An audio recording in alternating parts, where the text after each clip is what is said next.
Yogyakarta adalah sebuah provinsi yang kaya akan nilai budaya dan tinggi tata krama.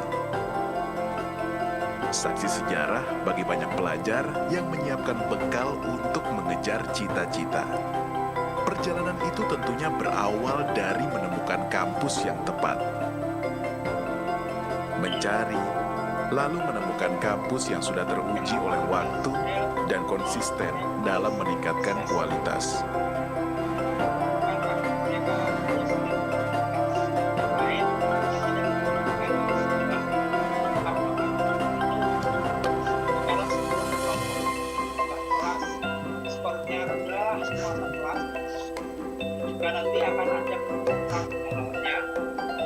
Sebuah kampus yang memiliki visi.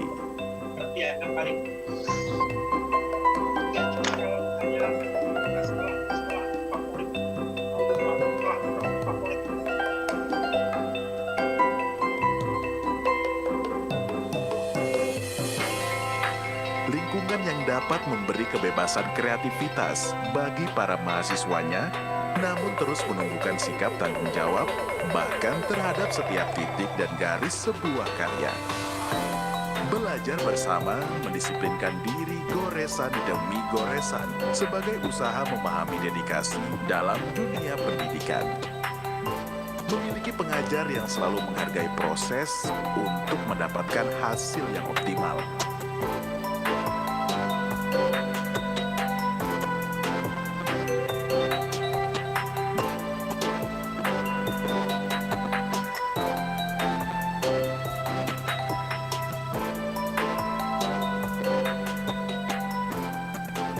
Mahasiswa giat berlatih secara mandiri untuk menghasilkan karya seni yang estetik dan bernilai edukasi.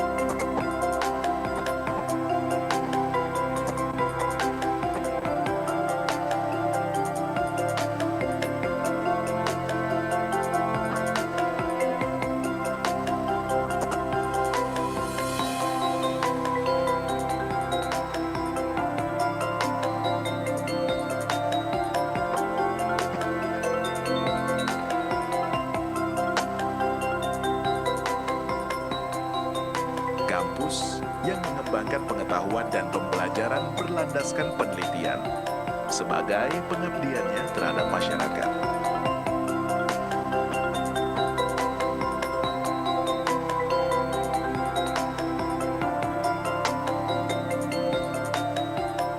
Setia berpartisipasi dalam pengembangan ilmu demi meningkatnya mutu negeri. Mengglobal dan tidak melupakan jati dirinya sebagai bangsa dengan terus melestarikan budaya Indonesia.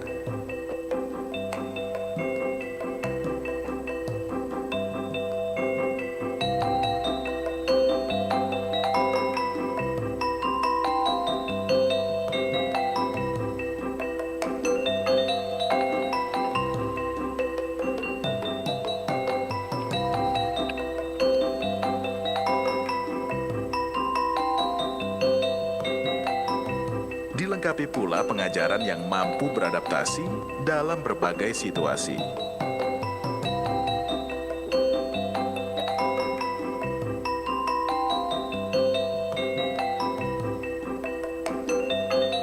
Fakultas Bahasa dan Seni Universitas Negeri Yogyakarta. Kampus yang melatih dan menemani kami sampai akhirnya berani mengajar.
Assalamualaikum warahmatullahi wabarakatuh. Bapak, Ibu, para hadirin, konferensi akan segera dimulai. Namun sebelumnya, izinkan kami mengumumkan beberapa informasi penting. Yang pertama, untuk membantu kami mengenali Bapak, Ibu dengan mudah, dimohon Bapak, Ibu mencantumkan nama Bapak, Ibu di layar. Mohon juga Bapak Ibu berkenan untuk mengaktifkan video saat sesi foto di awal dan akhir konferensi hari ini. Selain itu, untuk memastikan bahwa konferensi akan berjalan dengan baik, dimohon kepada Bapak Ibu mematikan mikrofon kecuali bila nanti diperlukan. Misalnya ketika Bapak Ibu akan mengajukan atau menanggapi pertanyaan. Informasi lebih lanjut tentang teknis yang harus Bapak Ibu ikuti dalam sesi presentasi, termasuk sesi tanya jawab, akan dijelaskan kemudian oleh moderator. Ladies and gentlemen, the conference is about to commence in a few moments. Before we start, let me announce some important information. First of all, to help us recognize you easily, would you please put your name on the screen? Also, please make sure you activate your video during the photo sessions in the beginning and end of today's conference. In addition, to ensure that the conference will run well, if not necessary, for example, when you are invited to ask questions or to respond to certain questions, would you please make sure that your microphone is off? Further information about how your participation in the presentation sessions, including asking questions, will be shared by the moderator. Bapak Ibu yang kami hormati, sebelum acara dimulai, kami akan melakukan sesi foto virtual untuk semua peserta. Dimohon kepada Bapak Ibu semua peserta untuk menghidupkan kamera Zoom masing-masing dan menghadap ke arah kamera selama beberapa saat. Ladies and gentlemen, before we move on, we would like to do a virtual photo session for all of the participants. So we are inviting you all to turn on your camera, put your best smiles on a few seconds. Thank you very much.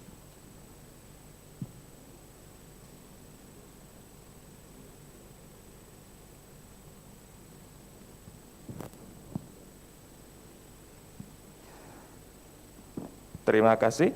Upacara pembukaan akan segera dimulai. Thank you very much. And now we are ready for the opening ceremony.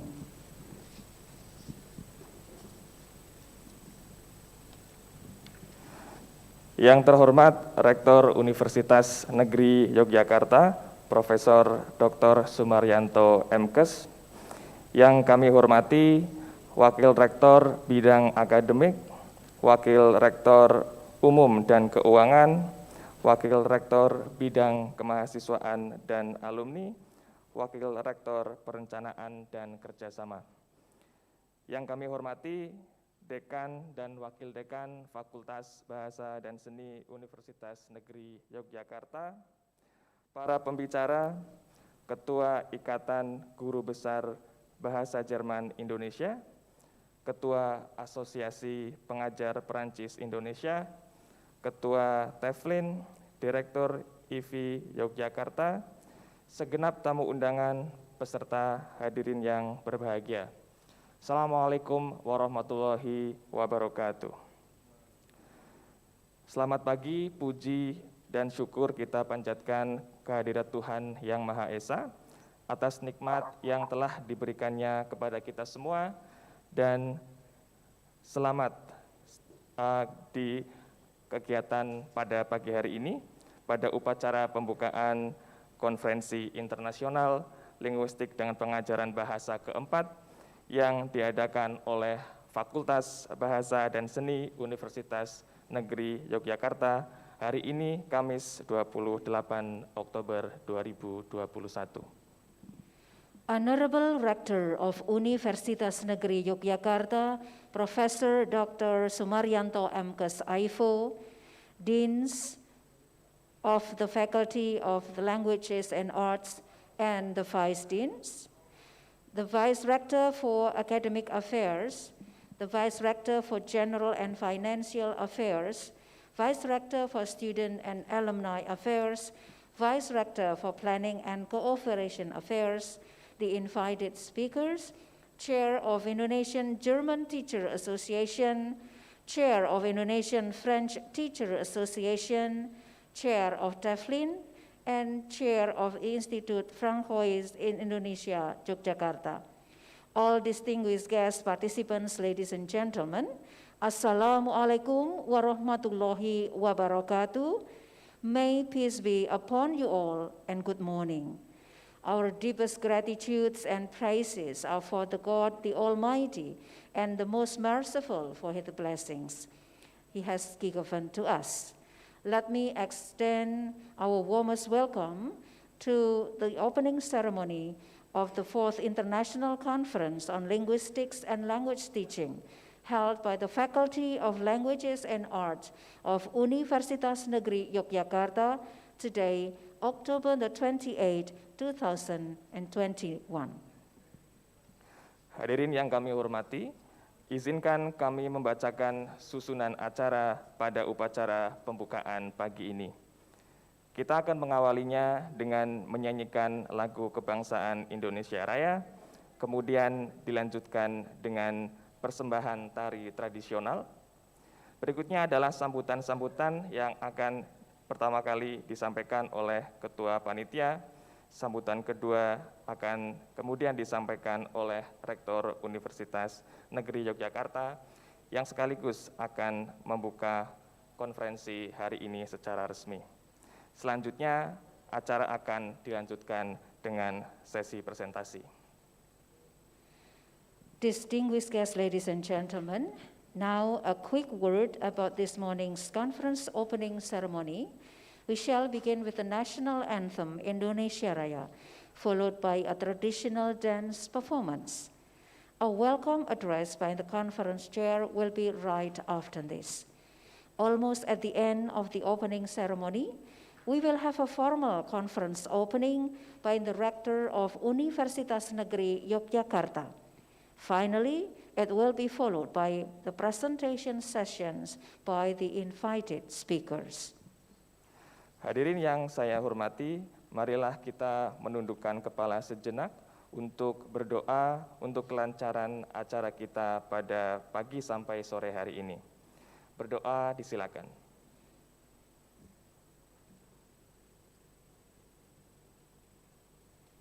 Terima kasih. Berikutnya menyanyikan lagu kebangsaan Indonesia Raya. Hadirin dimohon untuk duduk dalam sikap sempurna. Akan kita mulai untuk menyanyikan lagu kebangsaan Indonesia Raya. Singing the national anthem, Indonesia Raya.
Terima kasih.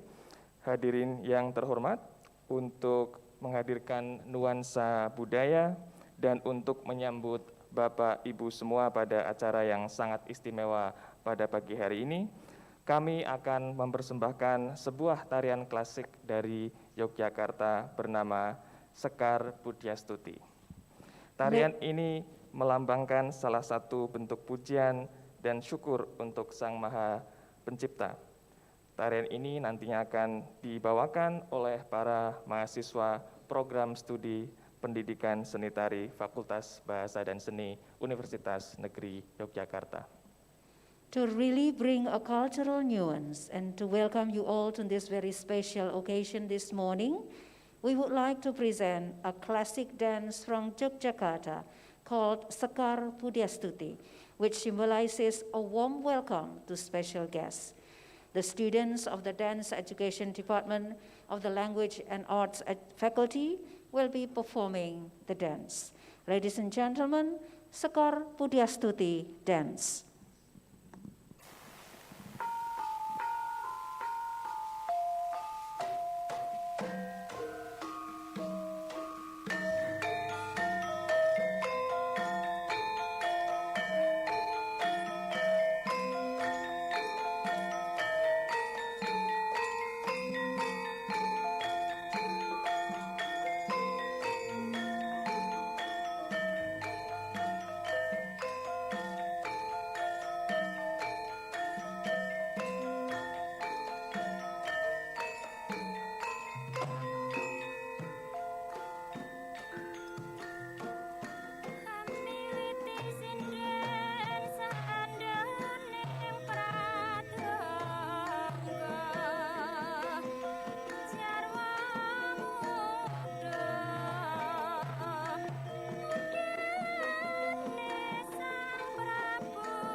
Hadirin yang berbahagia, acara berikutnya adalah sambutan-sambutan.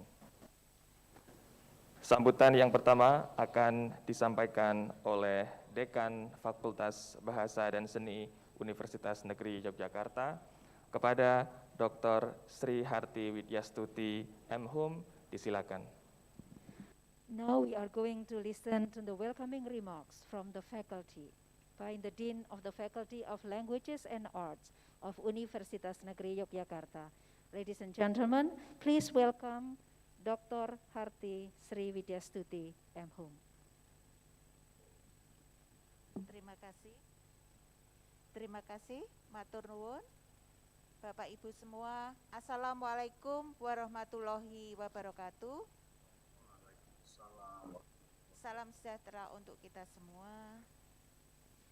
Yang terhormat Bapak Rektor Profesor Dr. Sumaryanto MKes AIFO, Bapak-bapak para wakil rektor, para narasumber seminar internasional, di dalam hal ini adalah Mr. Lake A. Sage, PhD, Dr. Denis Alonso, Ibu Dr. Siti Nurfajilah Mohnor, Ibu Profesor Suarsih Madya, PhD, yang kami hormati pula para wakil dekan, para pemakalah pendamping, para peserta, dan Bapak Ibu yang hadir di layar virtual ini, dan yang kami sangat banggakan, yang kami sangat hormati, para undangan yang khusus untuk acara ini bisa hadir untuk kemudian bersama-sama mengikuti acara hari ini.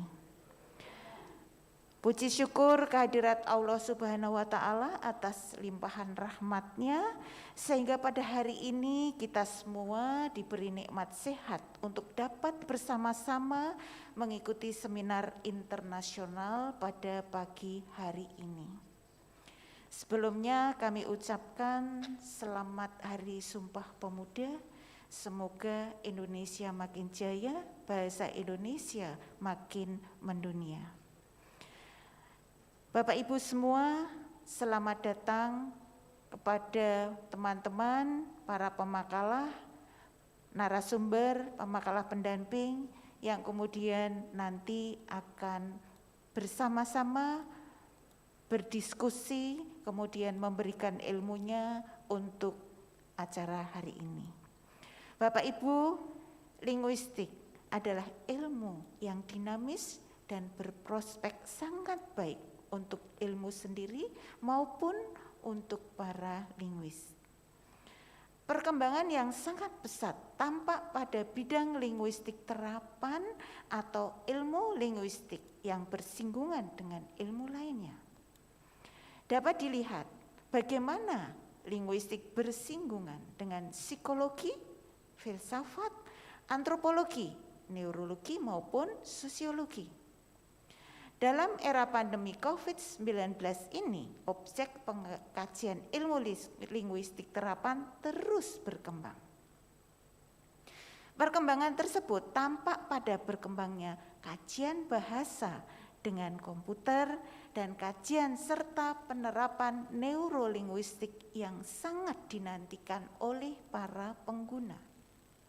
Bagaimana kemudian ketika stroke, Alzheimer, dan penyakit terkait dengan kendala berbahasa dapat tertangani dengan terapi yang dihasilkan dari penelitian-penelitian neurolinguistik.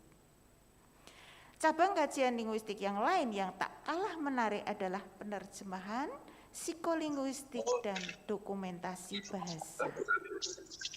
Mengait dengan hal ini, maka pemilihan tema seminar tentang peluang dan tantangan pengembangan linguistik dan pembelajaran bahasa amat tepat.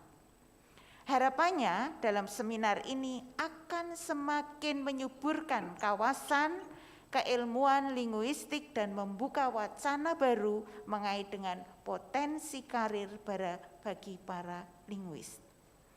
Berbagai profesi seperti patologi wicara, pengembangan kecerdasan melalui bahasa, ahli ilmu linguistik forensik, konten kreator dan pengembang bahasa daerah sangat dinantikan kiprahnya di masyarakat. Untuk itu, harapannya dalam seminar ini akan terkuak peta keahlian yang bisa didapat dan menjadi pengembangan karir bagi para linguis. Perkembangan teknologi dan komunikasi untuk semua aktivitas dalam berbagai bidang termasuk pendidikan makin dikuatkan di era pandemi ini. Terkait dengan hal itu, maka tantangan yang harus dihadapi oleh para guru atau dosen harus dapat menyiapkan kemampuan untuk mahir dalam menggunakan media pembelajaran yang sesuai dengan perkembangan teknologi sehingga konten-konten media dapat menarik dan memudahkan para mahasiswa dalam memahaminya. Kompleksnya tantangan dan banyaknya peluang pengembangan linguistik dan pembelajaran bahasa tentu nanti akan dikupas tuntas dalam seminar ini. Oleh karena itu, kami ucapkan terima kasih kepada para narasumber yang telah meluangkan waktu untuk berbagi ilmu kepada kita semua. Tidak ketinggalan kepada para pemakalah pendamping yang telah mengirimkan makalahnya sehingga kami dapat menjadikan bahasan untuk diskusi dan pemberian informasi untuk pengembangan linguistik. Penghargaan dan hormat yang tak terkira kami sampaikan kepada Bapak Rektor yang telah meluangkan waktu untuk kemudian menyambut dan membuka untuk acara ini. Selanjutnya Fakultas mengucapkan terima kasih kepada para panitia yang sudah menyiapkan acara ini dengan sangat baik. Fakultas mohon maaf apabila dalam rangka mengantar panitia untuk berkegiatan ada yang kurang berkenan. Akhirnya kami ucapkan selamat melakukan seminar. Wassalamualaikum warahmatullahi wabarakatuh.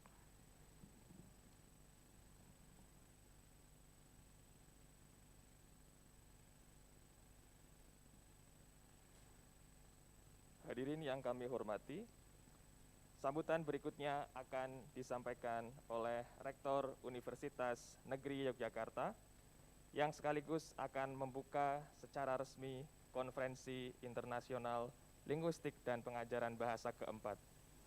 Kepada yang terhormat Profesor Dr. Sumaryanto MKes AIFO disilakan. Ladies and gentlemen, now may we invite the Rector of Universitas Negeri Yogyakarta for the opening speech, at the end of which we would also like to kindly request the Rector to officially declare the 4th International Conference on Linguistics and Language Teaching open straight afterwards. Professor Dr. Sumaryanto MKes AIFO, the floor is yours. Assalamualaikum warahmatullahi wabarakatuh. Selamat pagi, salam sehat untuk kita semua, salam budaya. Alhamdulillah wa syukurillah yang kami hormati seluruh wakil rektor, Ibu Dekan, pimpinan lembaga, pimpinan Universitas Negeri Yogyakarta, khususnya Bapak Ibu pimpinan di Fakultas Bahasa Seni, para senior, para guru besar, dan segenap hadirin tamu yang kami muliakan. Wabil khusus, izinkanlah kami menyambut dengan segala sukacita pembicara konferensi hari ini. Senior kami Ibu Profesor Suwarsih Madya PhD, Associate Professor Lex Ejit PhD dari Amerika Serikat, Ibu Siti Nur Fadilah Nur PhD dari Malaysia, dan Profesor Jihun Lee PhD dari Australia. Berikut segenap para narasumber yang kami banggakan. Suatu kehormatan bagi keluarga besar Universitas Negeri Yogyakarta, khususnya pada hari ini bisa menyambut Bapak Ibu hadirin yang kami muliakan, yang diinisiasi oleh Fakultas Bahasa Seni di bawah koordinasi Ibu Dr. Sri Harti Widyastuti, Dekan dan segenap jajaran, wabil khusus senior kami, Profesor Dr. Sulistriono, serta beserta Ibu Bapak, adik-adik, panitia, petugas, menyelenggarakan kegiatan yang sangat mulia, sangat luar biasa ini. Konferensi internasional keempat tentang linguistik dan pengajaran bahasa di tahun 2021 menempatkan posisi yang strategis untuk mengurai, mendiskusikan, dan mencarikan solusi untuk pengembangan kajian-kajian linguistik dan pengajaran bahasa seperti yang tadi sudah disampaikan oleh Ibu Dekan Fakultas Bahasa dan Seni. Atas nama keluarga besar Universitas Negeri Yogyakarta, secara tulus izinkanlah kami menyambut kegiatan ini dengan sangat sukacita, rasa syukur karena peluang dan tantangan pengembangan linguistik dan pengembangan pembelajaran bahasa di era pandemi COVID-19, tema ini sungguh sangat relevan karena akan mendorong kita untuk terus bekerja keras, memecahkan masalah-masalah di sekitar kita demi tata kelola yang lebih baik. Kami sangat mendambakan bahwa para narasumber, para peserta, dan para panitia untuk bisa menikmati silaturahim akademik ini. Teriring doa Bismillahirrahmanirrahim, dengan ini saya nyatakan secara resmi konferensi internasional pada hari ini. Sekali lagi, mohon maaf atas kurang dan khilafnya. Sembah nuwun ingkang tanpa pepindhan. Terima kasih sekali yang tak terkira atas peran serta kinerja yang luar biasa, sinergi di antara kita. Terima kasih. Akhirul kalam wabillahi taufik wal hidayah. Wassalamualaikum warahmatullahi wabarakatuh. Salam budaya.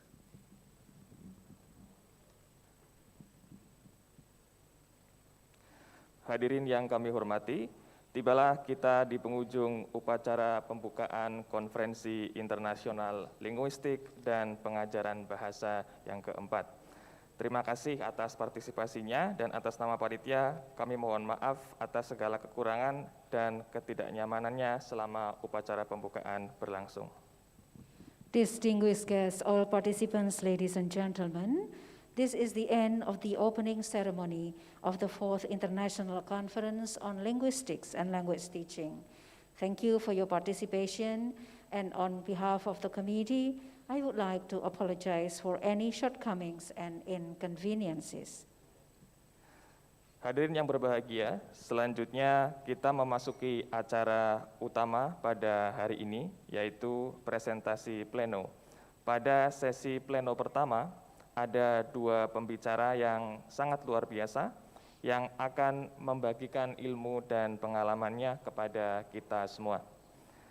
Yaitu ada Profesor Suarsih Madya PhD, Associate Professor Lake A. Zaitz PhD, dan untuk sesi ini yang pertama akan dipandu oleh Ibu Anita Triastuti SPD MA PhD. Kepada Ibu Anita Triastuti, SPD MA PhD, disilakan. We are now proceeding to the main item of today's agenda, that is plenary presentation. In the first plenary session, two outstanding speakers in their fields will be sharing their ideas with us. They will be giving their presentations in two sessions. Firstly, we have Professor Suarsih Madya, MA, PhD, and the second is Associate Professor Lake E. Zaitz, PhD. Chairing the first session is Anita Triastuti, SPD, MA, PhD. Ladies and gentlemen, please join me in welcoming Professor Suarsih Madya, MA, PhD, and A.P. Lake E. Zaitz, PhD. Ibu Anita Triastuti, MA, PhD, please take the floor.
Assalamualaikum warahmatullahi wabarakatuh.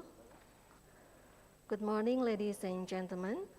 Welcome to the 4th International Conference on Linguistics and Language Teaching, organized by Faculty of Languages and Arts, Universitas Negeri, Yogyakarta. This year, the conference takes the theme on opportunities and challenges of linguistics development and language teaching and learning in the COVID-19 pandemic era.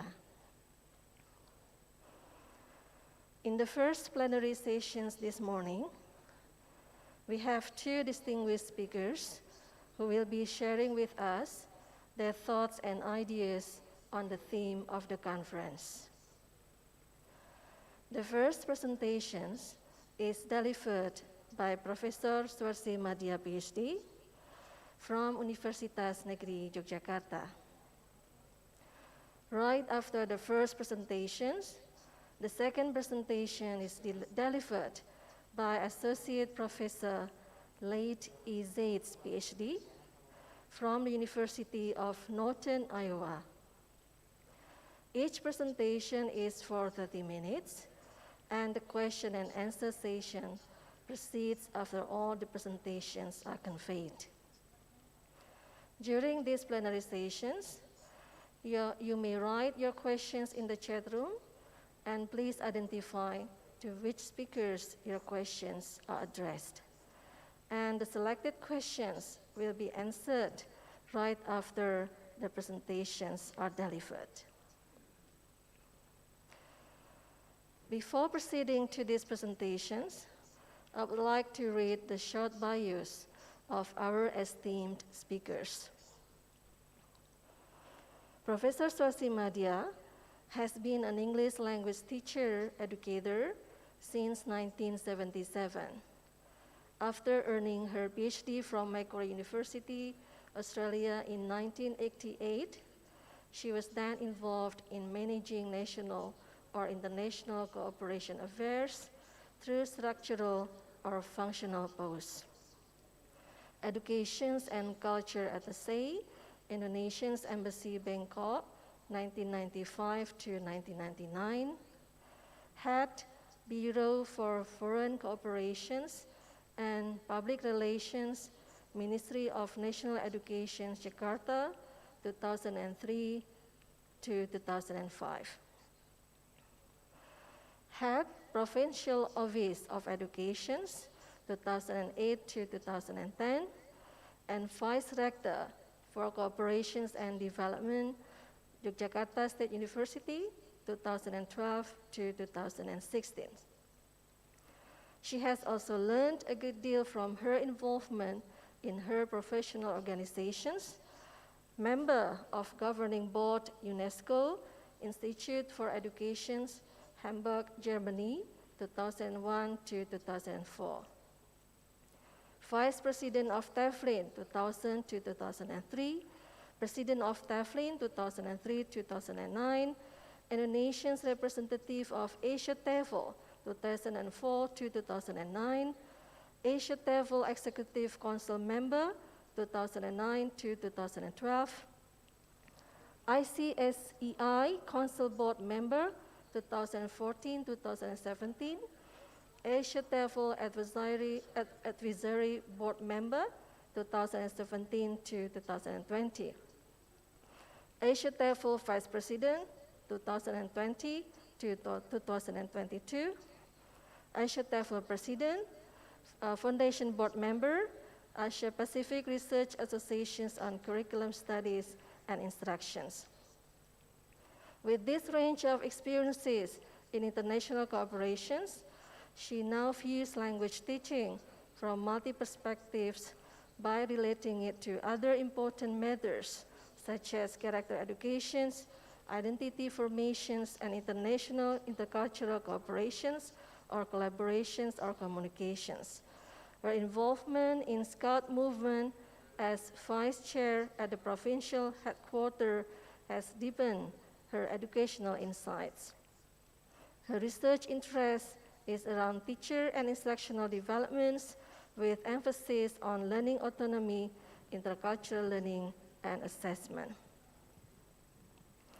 Associate Professor Late Zates is an associate professor in the Instructional Technology program at the University of Northern Iowa. He engages practicing and future teachers in the many learning opportunities that can be supported through technology. Associate Professor Zates is also the coordinator of the University of Northern Iowa Instructional Technology Divisions, which educates pre-service teachers and offers a blended online master's degree program. In 1998, Associate Professor Late Zates has the opportunity to teach educational technology and pedagogy for a year as a visiting professor at the University Tun Hussein on Malaysia in Batu Pahat, Johor. Beyond higher education, Associate Professor Zates was also awarded the ISTE Global Collaboration Network Award in 2020 and the ISTE Presidential Lifetime Service Award in 2018. He has been recognized as Google Certified Innovator and Certified Educator. Dr. Zates has been acknowledged by his university with both an Excellence in Teaching with Technology Award and the College of Education's Distinguished Service Recognitions. Well, ladies and gentlemen, without further ado, I would like to invite Professor Swasi Madya, PhD, which will be delivering a presentations on the theme of the conference. Professor Swasi Madya, the time is yours. Thank you very much, Ibu Anita, for the introduction. Ladies and gentlemen, I feel honored to be here with you. So let me convey a very good morning to you all. I hope I can share what I'm thinking and what I hope for the betterment of language teaching through my small talk this morning. And I modify a bit the title given by the committee, and I came to decide this one: language teaching methodology in Indonesia, making most of the latest theoretical development. I have 30 minutes, right, Anita? All right. So I would like all of us to think about 3 words here: language, learning, and teaching. We have, of course, language, and then learning and teaching. When we think about language, of course, we are relating it to linguistics, of course, but what to learn and what to teach. Then we are thinking about learning is how to learn or how to master the target language. Teaching, how to help here, to guide. So it's this is the basis of my thought.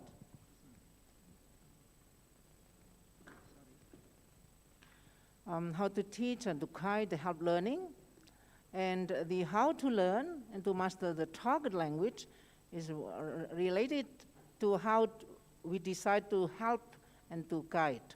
So what we understand about learning, the process will decide or will determine how we think about helping the students to learn. That is the focus of attention is how to learn, in fact. What is happening in the students' minds and heart, not only mind, but in the heart too. And these two will be interacting along the way, the decision-making of the teachers. Just a moment. Then what to learn, what to teach also will determine how to learn here. The materials, etc. So also how to teach. So all this is the relationship. And the target learning outcomes, of course, now is our first step to think and to guide us in deciding later, making decision later. So the approaches to learning and teaching and the principles will all be related to the target learning outcomes, then how we teach on to help them. This is the framework. And later on, at the end, we'll have some concluding decision about that.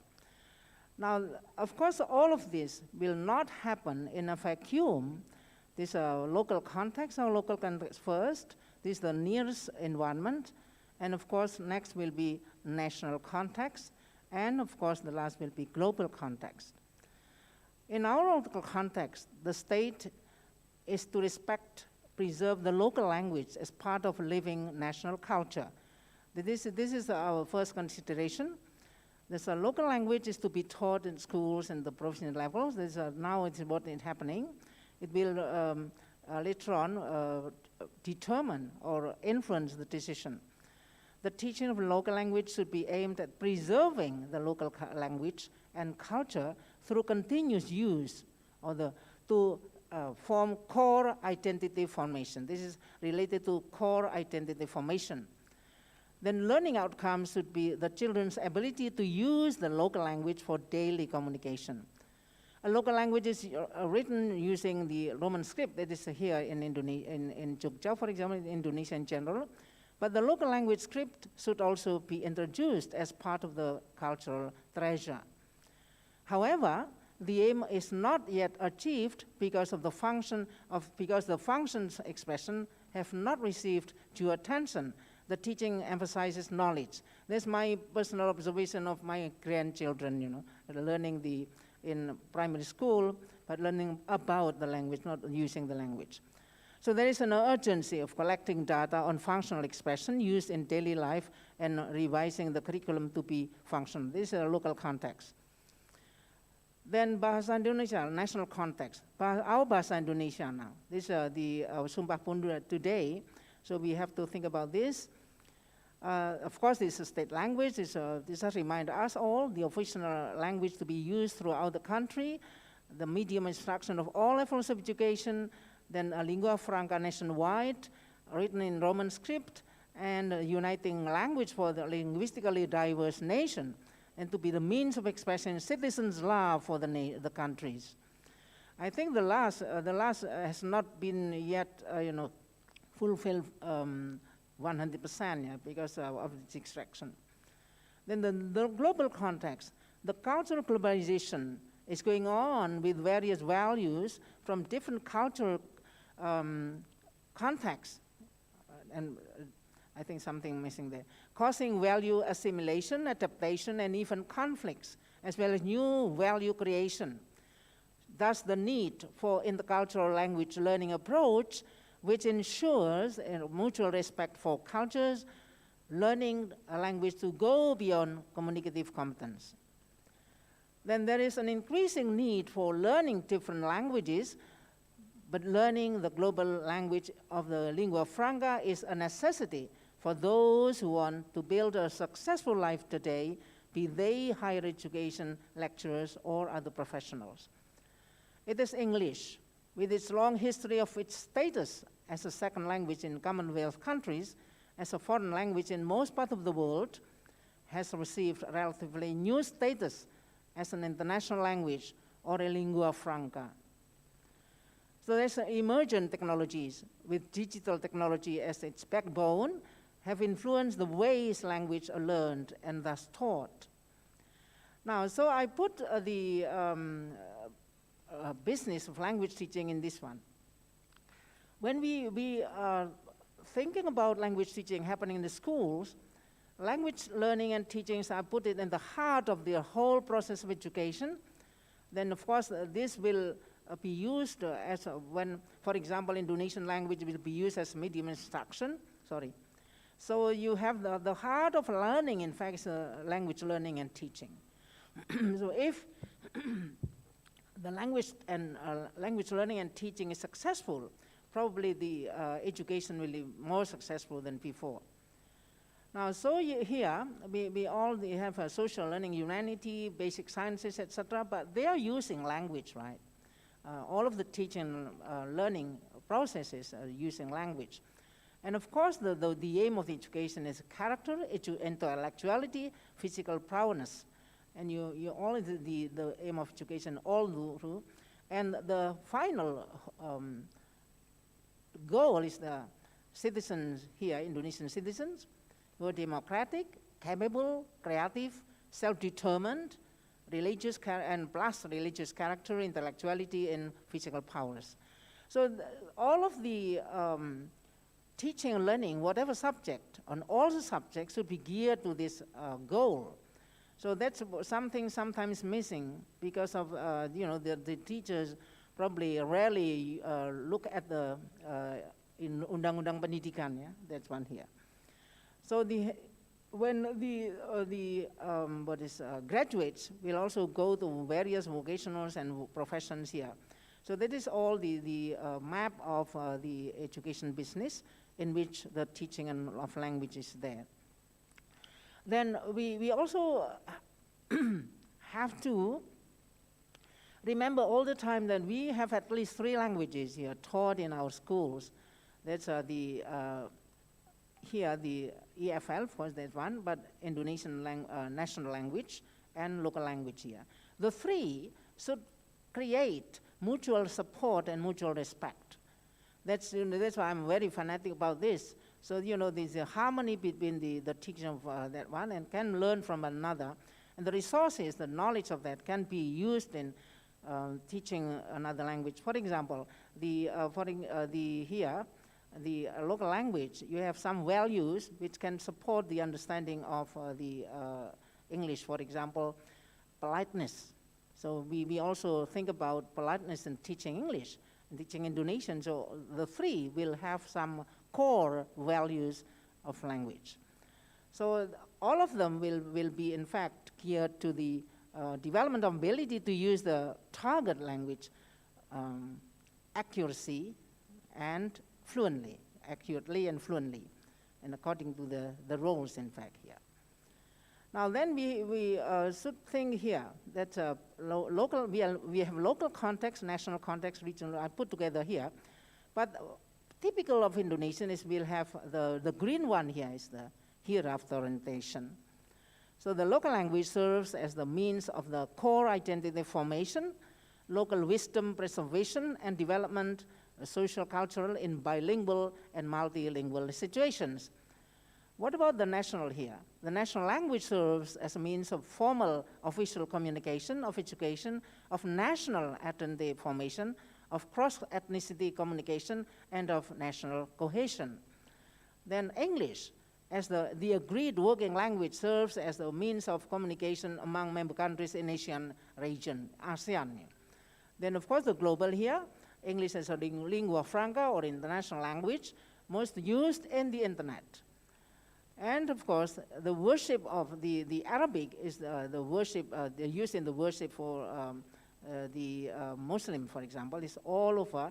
And the teaching of language, of English, can be supported by the ability of saying some sounds, producing sound like the and a thing, for example. This is from Arabic sounds. Then I would like to invite us all to really understand the challenge of teaching language here. From the start, language policy is okay, Indonesian, English, the local language and some other one, but we have the change in 1993, ELT policy change. English is a local content subject at the time. Then another positive change here, English as a medium of instruction in international level school policy at that time, but then you have to teach English, maths and sciences in primary school, secondary, junior secondary, and international RSBI. However, we have also here change in policy. Now it's banned because of the something. It's in the process is no good at all. So English is still optional subject by school, but reduction of EFL teaching and learning by 2 credit points. So you have less hours of EFL teaching. Yet, here there's a higher demand for English mastery to speed up national development. There's also stated many times. So there's a bigger context here, bigger challenge for English. I would like to emphasize English because it's my field, but recognizing the importance of the teaching of 2 other languages. So the need of finding an approach to, fortunately we have the emerging technologies, emerging pedagogies for more personalized learning. I think another speaker will talk about that at the one here, but I recognize this one. We are blessed by the emerging technologies and emerging pedagogies there. So the bigger challenge, the bigger expectation. Now, how successful is the teaching of English in Indonesia? Successful? I have this one here, some research, but the more unsuccessful is still greater. It's less successful here. But there is a glimpse of hope that we'll be successful if we can learn from the success stories here. Now then, efforts to improve it. Yes, of course, curriculum changes, teacher retraining, provision of materials, but then, however, some expectation policy mismatch, what I have said before. Now then you have, about language here, the language teaching from the history, a long history of this one, from the long before the Industrial Revolution. But we are, people in dealing with it, English teaching and language teaching in general are all searching the method. At that time is method. Method was used to think this is the determinant factor in the success, but they are all wrong. So now they turn to another approach. Now because of that, then the last year is a post-method era. So don't trust too much about method. Then some other factors have a bigger contribution to that. Then, how many methods have been introduced or used in Indonesia? A lot here. So I would like to see this one here. So in fact, from the oldest method into that. For this one is during the Dutch, the GTM, after independence, and this one. So in fact, we have been searching for a method, but not yet, found the best way of teaching. So what is the key to the success of learning, EFL learning then? Surely it's not the method, okay? It's not the method. So therefore here is a post-method era. Now then I would like to remind us all the globalizing perspectives here, which can make us or lead us to another way of thinking about language teaching. Now, the first one is post-national. Sorry, what's wrong here? Okay, post-national here. There's a shrinking space, shrinking time, disappearing borders. So here, more and more contacts, virtual, face-to-face, but now more virtual than face-to-face. During pandemic especially, between people together with their cultures, their ideals, their values, their way of thinking. There's a cultural globalization. And this is the fact now. We have to think that way about the border. Now, postmodern. Now, people say no more grand narrative, people have more coherent, no more one coherent overarching truth, no more simplistic views of scientific knowledge, no more one-fits-all approach, no more unified identity. So this is what is the perspective now. Therefore, we have to recognize the complexity and multiplicity of narratives, celebrating diversity or differences, challenging hegemonies, seeking alternative forms of expression and interpretation, teacher autonomy, principled pragmatism, pragmatic, multiple expansive identity, and individual agency. This individual agency will be later on the focus of that. Post-colonial. Now, English here. No more learning EFL for identity formation. No more. But learning English for instrumental value for international and the cultural communication. That will be related to the orientation of English. And no more absolute need for native speaker language model. Now then we have the creation of own programs, own materials, own methods, and own teacher education. Now that's most transmission here. No more teachers as passive technicians, purely, meaning relying on professional knowledge. No more students as passive recipients of knowledge. That's what we have to change the paradigms here. Then teachers as reflective practitioners with creativity, artistry, context sensitivity, and of transformative intellectuals.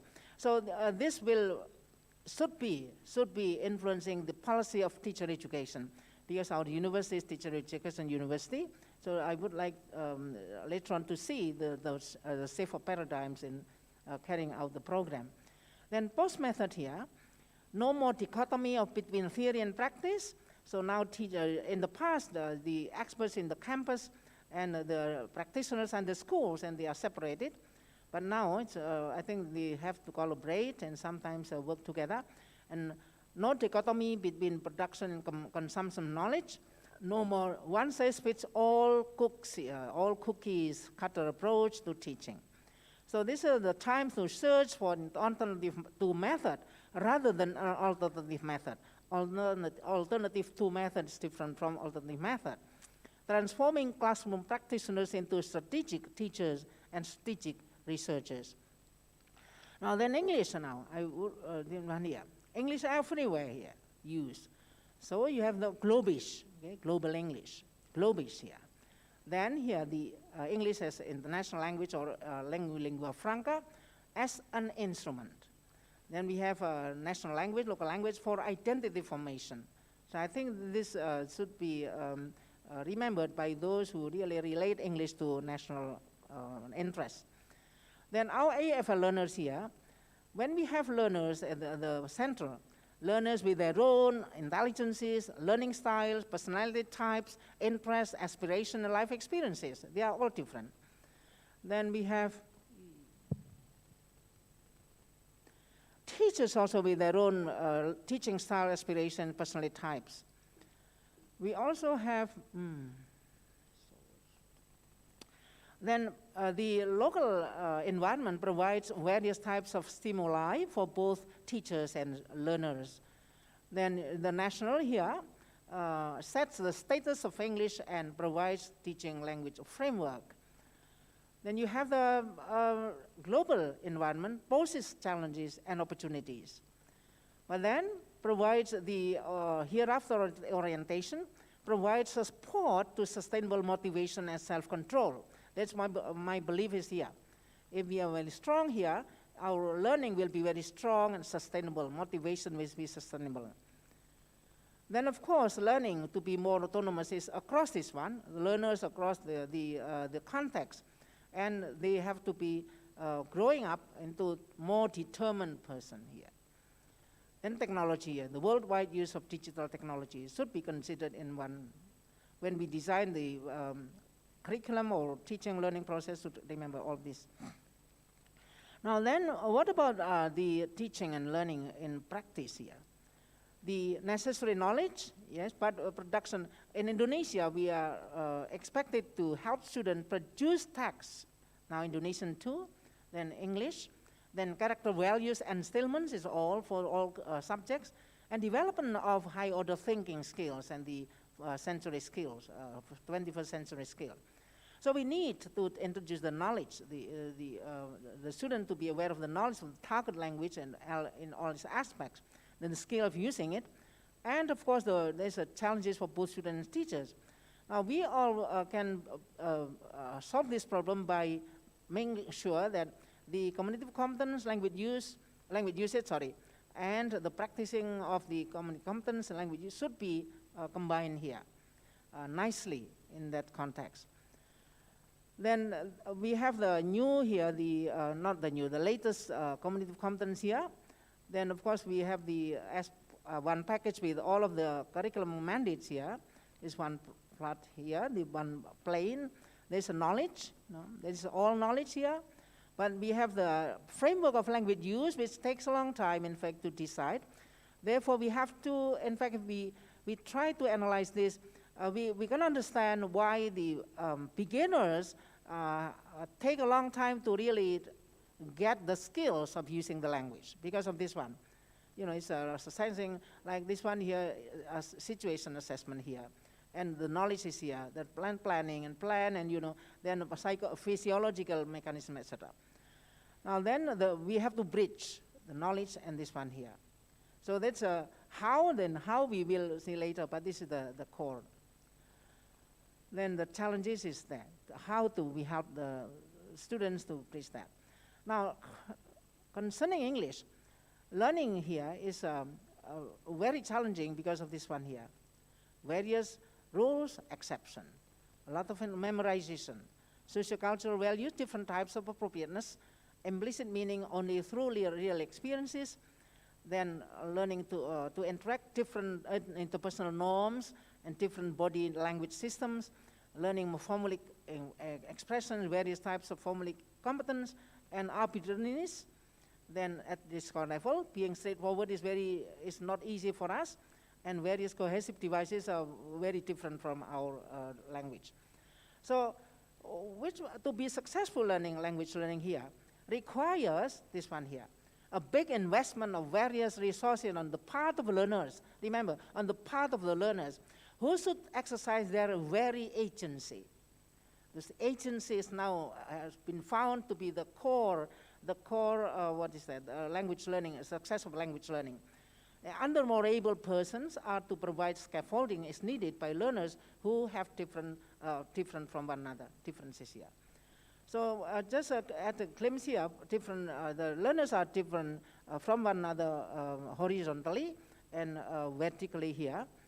You can have the intelligences here, learning styles, you have personality types, character types, we have direct learning, indirect learning, and experiences. So all of these should be considered. I wouldn't like to go on in detail. But then we also have something inside the affective factors of the learners: self-esteem, attribution theory like ability, effort, perceived difficulty of task and task. Self-efficacy now is very well researched: willingness to communicate, inhibition, risk-taking, empathy, this one style, and motivation. All these will influence the successful learning. Therefore, it's not easy to help the learners. So if they are at the right level, that's a success level. To find the right level, we have to experience that. There's no theory. It's a one fits for all. So we have to find out how to motivate our students in our culture. It's different from motivating students in other cultures. Then we have, what is agency in fact? Agency is now the core of our attention. So students' agency. That is, agency is the people's ability to make the choices. So if our learners we have to help our learners to be able to make choices, take the control, self-regulate, and thereby pursue their goals as individual, leading potentially to personal and social transformation. So this is what, we cannot see which method. Well, we have to explore, because it's related to the students' characteristic. So students and the role of agents, not only as receivers, but as agents, can make specific efforts to take new roles and identities within their communities of practice. There's a new term now: communities practice and socio-cultural milieu. Then we have learners plus, but we need to equip learners with cognitive and linguistic abilities. That's a problem. They cannot make choices if they do not have cognitive and linguistic abilities. Then their ability to function autonomously, because of this one, choices and this one are related. Then we have learners' agency here. This is the developing process in socio-cultural milieu. So we have to understand how the norms in our culture, so that we can take or help students in appropriate ways. Then we have, I put this the illustration here. We are concerned with motivation. If the motivation, they are motivated, they will learn, and in the heart of motivation is in fact the agency. Okay? Then they will have agency if they have self-efficacy, self-efficacy here. So the first one is they have self-efficacy. What is self-efficacy? Is the belief that we will be successful. We have to believe, we have to have the belief that if the person has no self-efficacy, well, they will have no agency at all. So the agency is an act of making choices with self-determination. It's not just following, there's self-determination. Then to be able to do that, they have to have the cognitive ability and linguistic ability. So this one, the self-efficacy will be supported by the awareness, self-awareness in our situation should be plus self-spiritual awareness. There's all motivation here. With all of this, they will move forward with full autonomy without being dependent to other people. But this is a process of empowerment. It takes a long time, and the teachers should be committed to helping them through the process of probably a very low level of self-efficacy, and later on being bigger and more agency, etc. Now we have to use this the theory of motivation by Maslow. If our students are hungry, they will not have this one, for example. So this one here, motivation will be related to these two. See, the first one, physiological needs, safety needs, and belongingness or safe love needs. Then the highest is self-actualization, which in fact, which we here. So we have to relate that. For example, we have to use our language which are encouraging, praising in an appropriate way, and don't hurt their feelings. That's one thing. Never hurt the students' feeling, otherwise they will be less motivated. So, then this will be stronger if we think about the observation of religious values. So people who are truly religious will not hurt other people, will help other people sincerely. That is all the latest theory is this one here. So the agency is the determining factor in success in learning. And the agency, human agency, consists of 4 here. Intentionality, your actions done internationally, never by chance, okay? Then spiritually, this world has been created on purpose, okay? That one here. Then we have also the forethought here. The learners should be helped in setting the goals themselves. Of course, we have to help. Sometimes learners do not know. Anticipate the likely consequences of actions, then avoid detrimental effects. That is people motivate themselves. So students should motivate themselves and guide their actions and anticipation. So with this, then the student will have the motivation. And plus, self-monitoring and self-evaluation. Therefore, there's assessment for learning, assessment as learning. This is self-monitoring, assessment as learning. So it's all related with the latest development. Then self-reflectiveness here is a way of assessing yourself, your way of working, and how you study. So self-reflection of what has been learned, strengths and weaknesses, and further action, this one here. So also here, the self-regulation, control of yourself and oneself, and we are here we are educated to control ourselves. So the standard of desirable behavior is also very cultural. Motivation to meet the standards, we should be what is consequent here. Monitoring the situation and thoughts and precede breaking standards, proceed breaking standards. And the willpower should be built up here, allowing one's internal strengths to control urges. So these are the agency. Therefore, if strong, of course, it's the desired human being here. But there's a process. Should be patient enough in helping them to grow that. Then self-efficacy. We also help them to build their self-efficacy. Then, for example, if they are successful in one way, as success, they will be more confident. Then if they look at other people who are all the same as them, they are successful, they will also, I can do that too. So, and the teachers should help by, for example, convincing that they can do that. And I have practices with my grandchildren to have, to say that they are able. Sorry. Then this is related to self-efficacy. I didn't think that there's a theory, but there's a theory here, but I've practiced that. We can imagine also how successful, if I'm successful, I will be like that. So we should have the imaginal performance. Then affective states and physical, the associate negatives and mood. So we have to associate ourselves with positive things. So this self-efficacy, the teachers have to find their own ways in a particular situation to help the students. So with self-efficacy, the performance will be good. Now, how important is self-determination, yes, autonomy in EFL learning in Indonesia? In fact, the answers I have presented at this point contextually and conceptually. Now, this one here, contextually, autonomy is also mandated in the law here. I don't want to use it, but you have the autonomous here. The education goal should be autonomous here. Then also character, fearful, pious here. So then, of course, there's a legal mandate here. Empowerment, empowerment is also a legal mandate and motivation.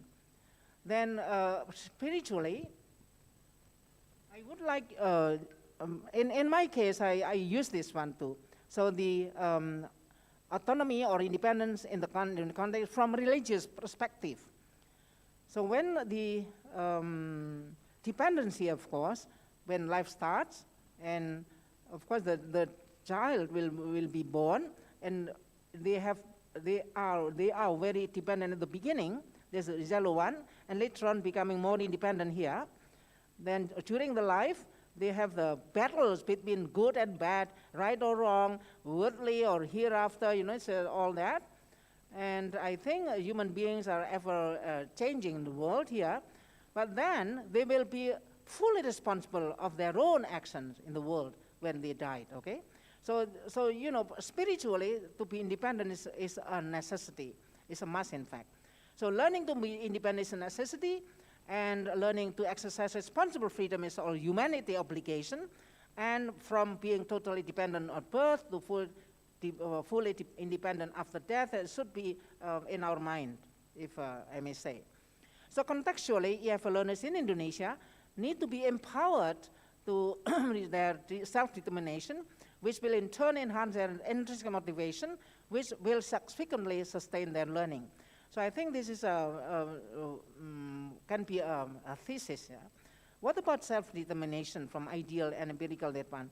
I just want to show the here, very quick, because this is from Socrates here, strive, you have the Aristotle also, the freedom, and you have the Shakespeare here, also responsible, and Roosevelt here, also here, choices, responsibilities, and you have successful people here, all determination, dedication, self-discipline, etc.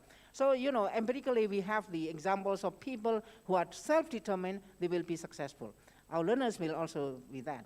So great ideas about freedom, self-determination, and autonomy to learn to achieve the best are essentially not new. They have stood the test of time. So what should we do with language teaching method then? Now, look at the learning goals here.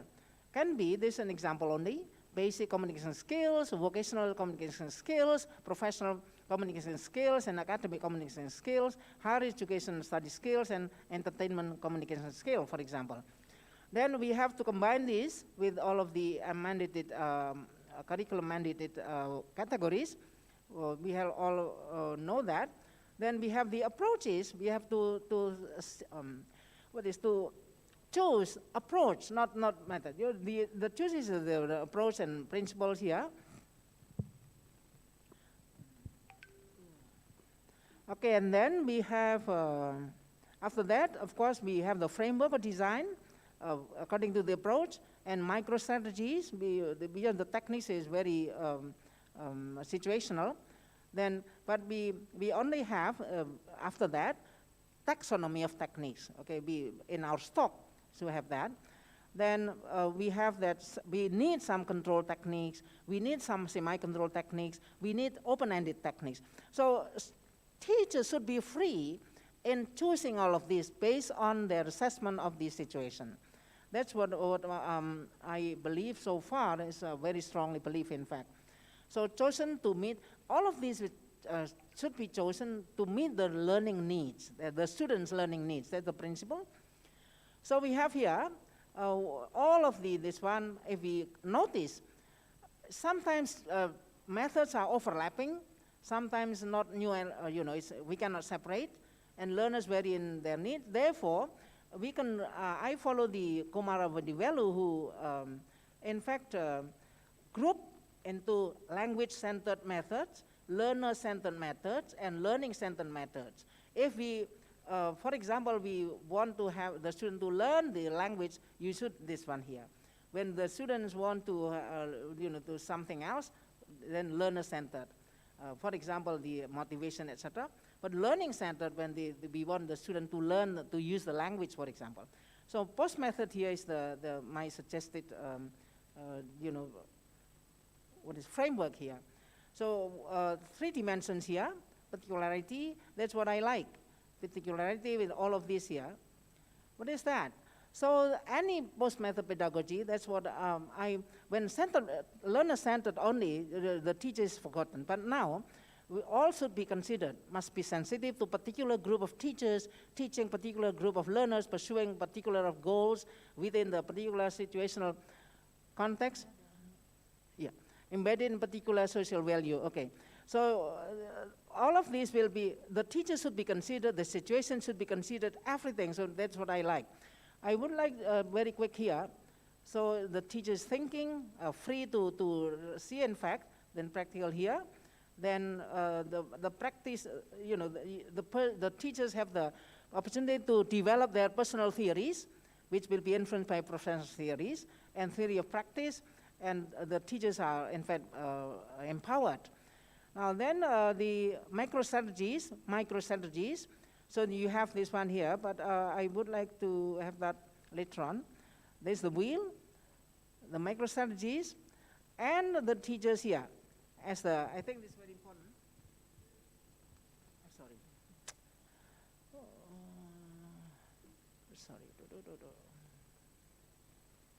Now the teacher should be should not be passive attention anymore, but if the student need it, they have to go there.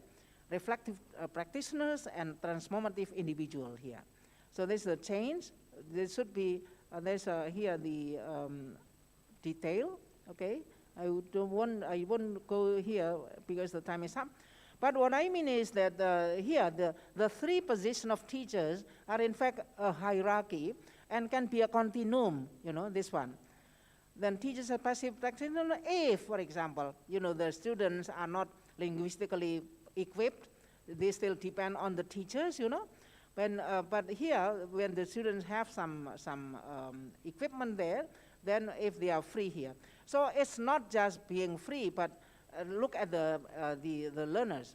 So in conclusion, teachers should be free in choosing the approach, creating the procedure and techniques by considering the particularity of learners, institution, and socio-cultural situation. Then this is called responsible and accountable freedom.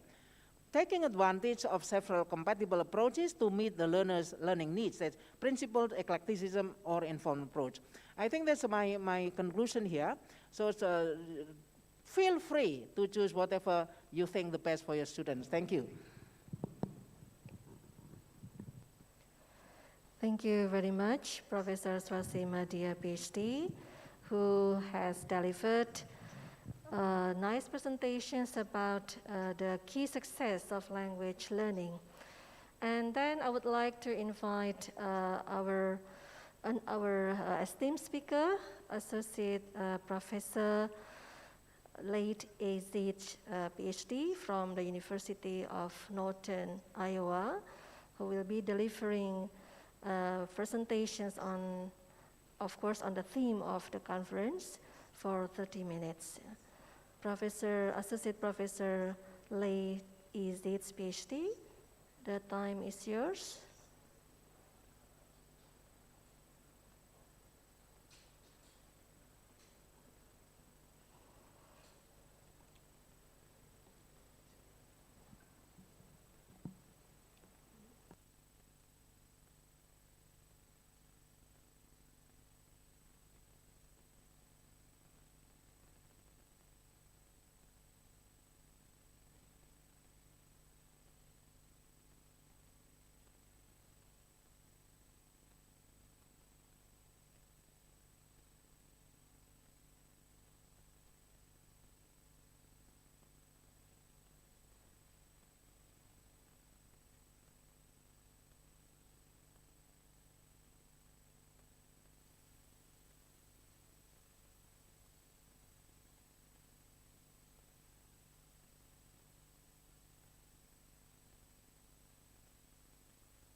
So please be patient. We are still having or fixing one technical problem with the accessibility of the Zoom. Okay, Associate Professor Late Azid, now everything is fine. The time is yours.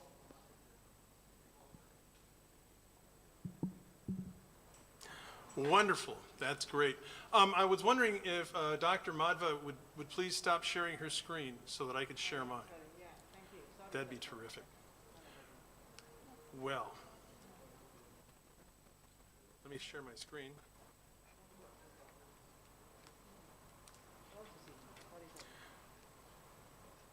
Please, sorry for that.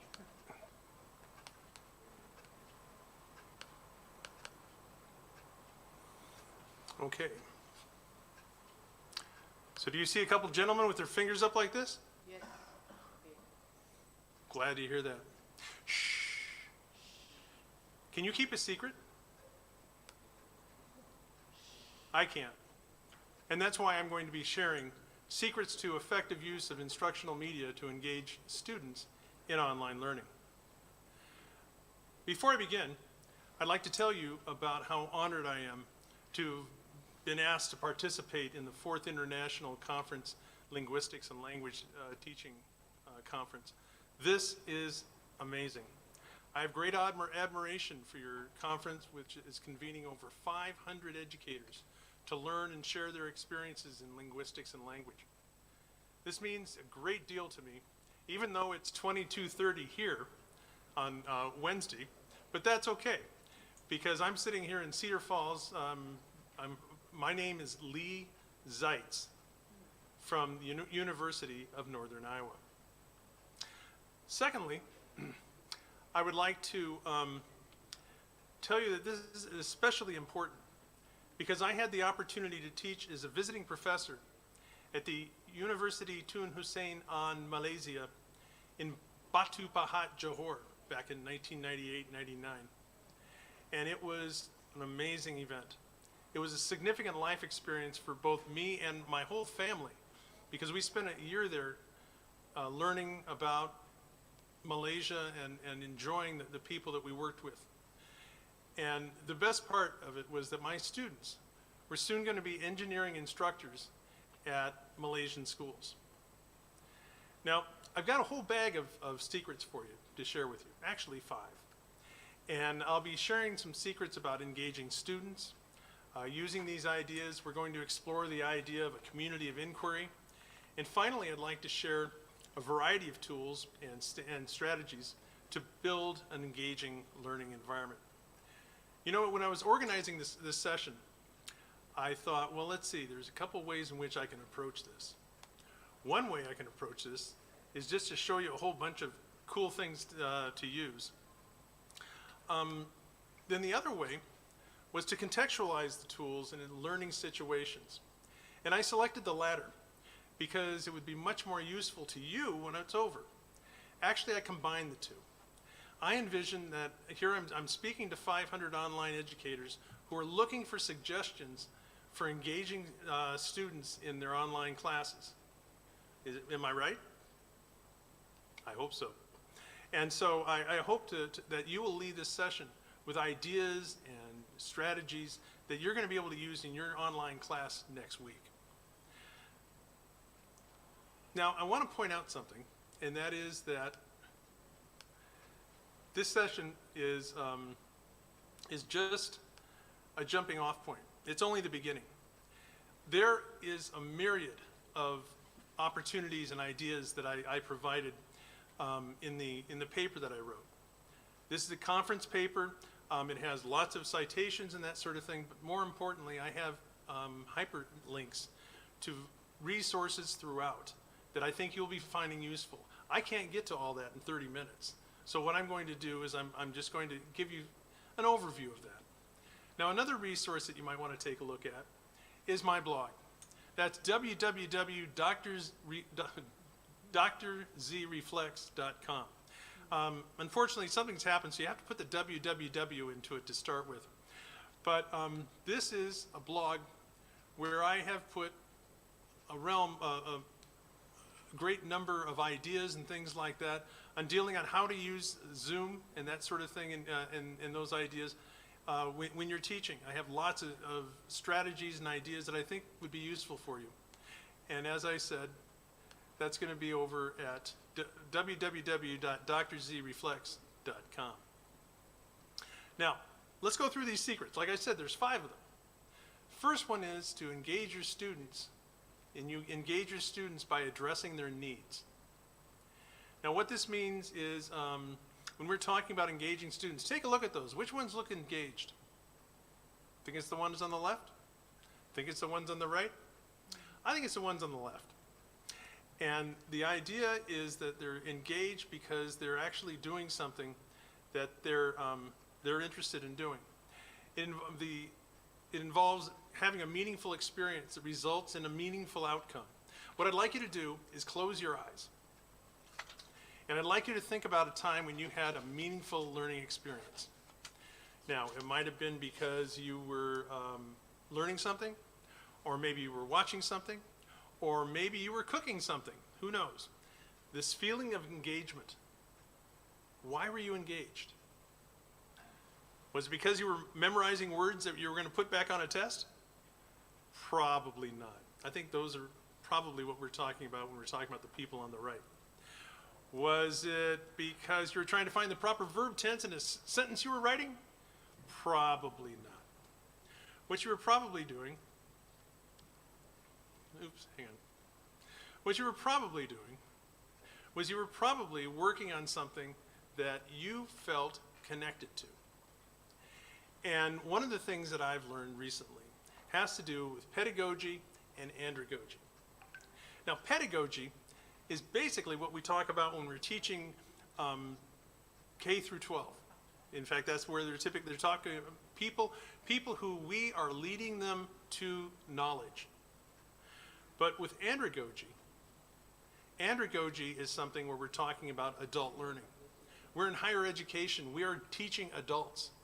And they have different needs than the kinds of students we typically have in the K-12. Let's take a look at it. They have a need to know. They don't have to go to our classes. They pay money to go to our classes because they have a reason to do that. So they're highly motivated. They want to use their experience. This has to be part of their life. And so since it's part of their life, they want to be able to take their experiences and connect them with what they're learning in class. Think about that. Think about the last time you had when students were saying things such as, hey, I remember doing something like that last week, and they connected with it. They were engaged. We've got somebody talking there. If you could quiet them down, please.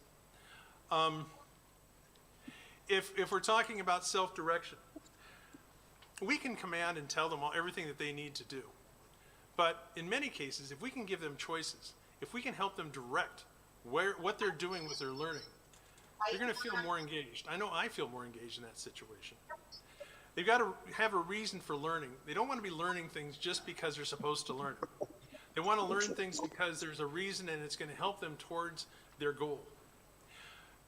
Instead of making it so we're talking about memorization, we need to talk, when we talk about Bloom's taxonomy, the top 3 levels, where we're talking about analysis, evaluation, and creativity.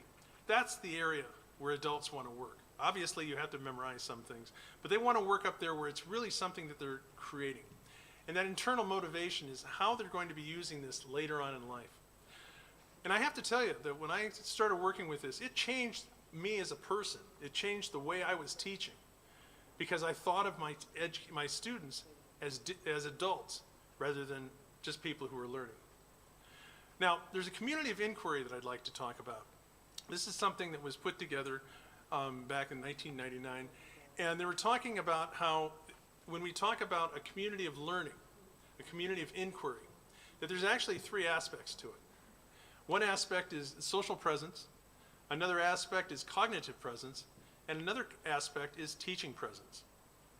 Now, when we talk about these, when we talk about social presence, it's usually forgotten because it's really the foundation of successful learning environment. It involves the instructor connecting with the students as well as the students connecting with each other. Then we have the teaching presence. The teaching presence is what we're always talking about. It's paramount to what gives this meaning. It's the idea of having clear expectations and timely feedback and making sure that they're provided to the students. It's a matter of guiding them along the path of learning. And the cognitive presence, this is the process where students and learners are in the progress, they progress through their materials and they make that content their own. Remember, it's a matter of making it your own, so you connect it with the things that you've done and it becomes part of who you are. And what I'd like to do is use these 3 aspects as an organizer for the rest of my talk. So, secret number 3, connect with your students. You know, Dr. Madhva was talking about the process of empowerment, the idea of building self-efficacy. And that's a very important thing when we do that with our students. The idea of building a social presence. You want to take a look at how they're connecting with you and how they're connecting with each other. If you think about it, social presence is all about seclusion.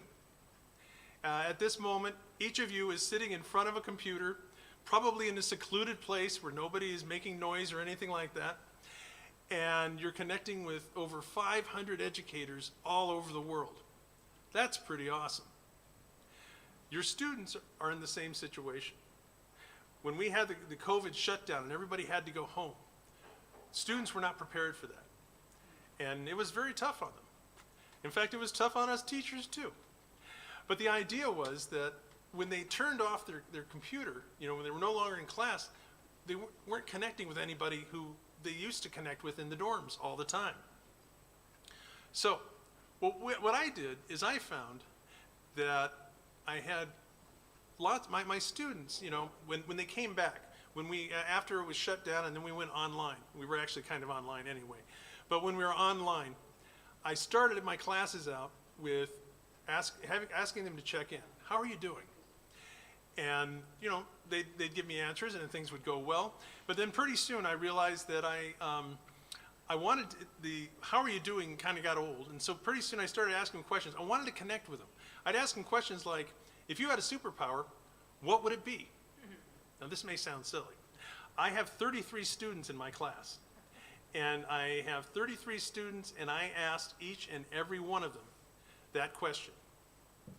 And the idea was that what it did is it opened up my online classes. It opened them up so I got to learn something about them. They got to learn something about each other. And the problem, people say, well, how that's a lot of time. I have 50 minutes to work. Well, it takes about 5 minutes to do that. And so the problem is that if I make it so that I go from 12 to 12:05, then I only have 45 minutes less. What I did is I actually began things at 5 minutes till. It wasn't any kind of teaching. It was just something where we can socialize, and this really worked, and I learned a lot from it. In fact, one of the things I learned was that I gave them a survey at the end, and it turned out that 87% of them appreciated it or really appreciated having the opening question activity. 87% of them said it brought them closer to me, the professor. 75% said that they were connected more with their classmates. 73% said that it made the class more important, so they were trying to work harder. Doesn't that just sound wonderful to a teacher? And the interesting thing is 40% of them said that it was the reason they kept their cameras turned on, because they were feeling connected and they were part of a community. They were part of a community of inquiry. Now, we have work groups. Now, interestingly enough, that when we talk about work groups and that sort of thing, we had the idea of students working with one another. Now, in my classes, I always have work groups. I don't know, you probably do too, because in language, you want to have places where you can get together and have them talk and practice their work. But what I found was we found that this was something where they actually learned about each other, and that was important. And so what they need to know, though, is they need to know how to organize the group. They need to know what it takes to collaborate, because just putting them in a group isn't enough. They need to know how to equally divide the work, and then monitoring their progress. This is all covered in my paper as to how you can go about doing that. I have references and things like that you'll find useful. Now, breakout rooms is a great way to do this. Now, I really couldn't find any pictures, and I guess I hadn't taken any pictures of people in breakout rooms.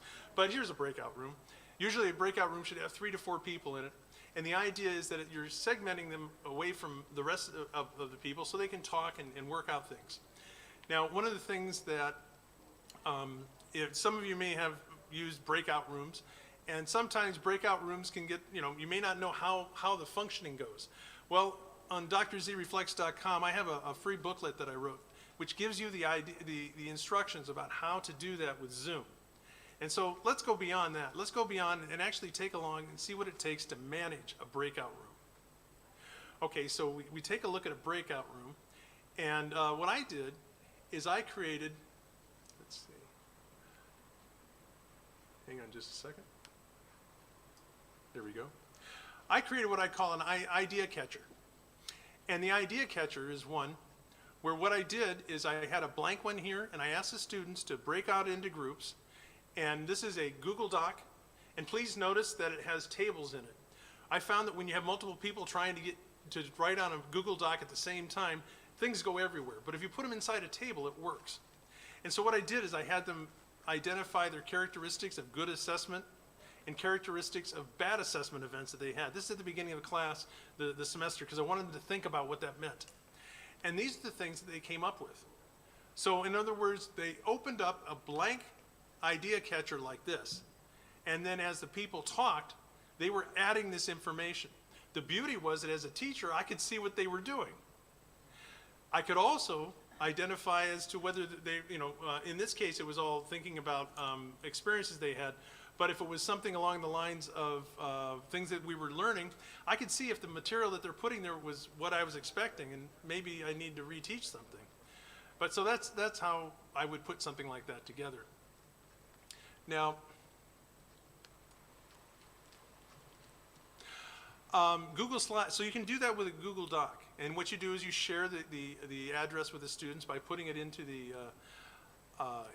chat room. Here's another one. This is learning resources for culturally and linguistically diverse students. This was also in my assessment class. And what it did is, and what this did was, hang on a sec. What it did is you create a Google slide. And at the very beginning, you would put the instructions and that sort of thing there.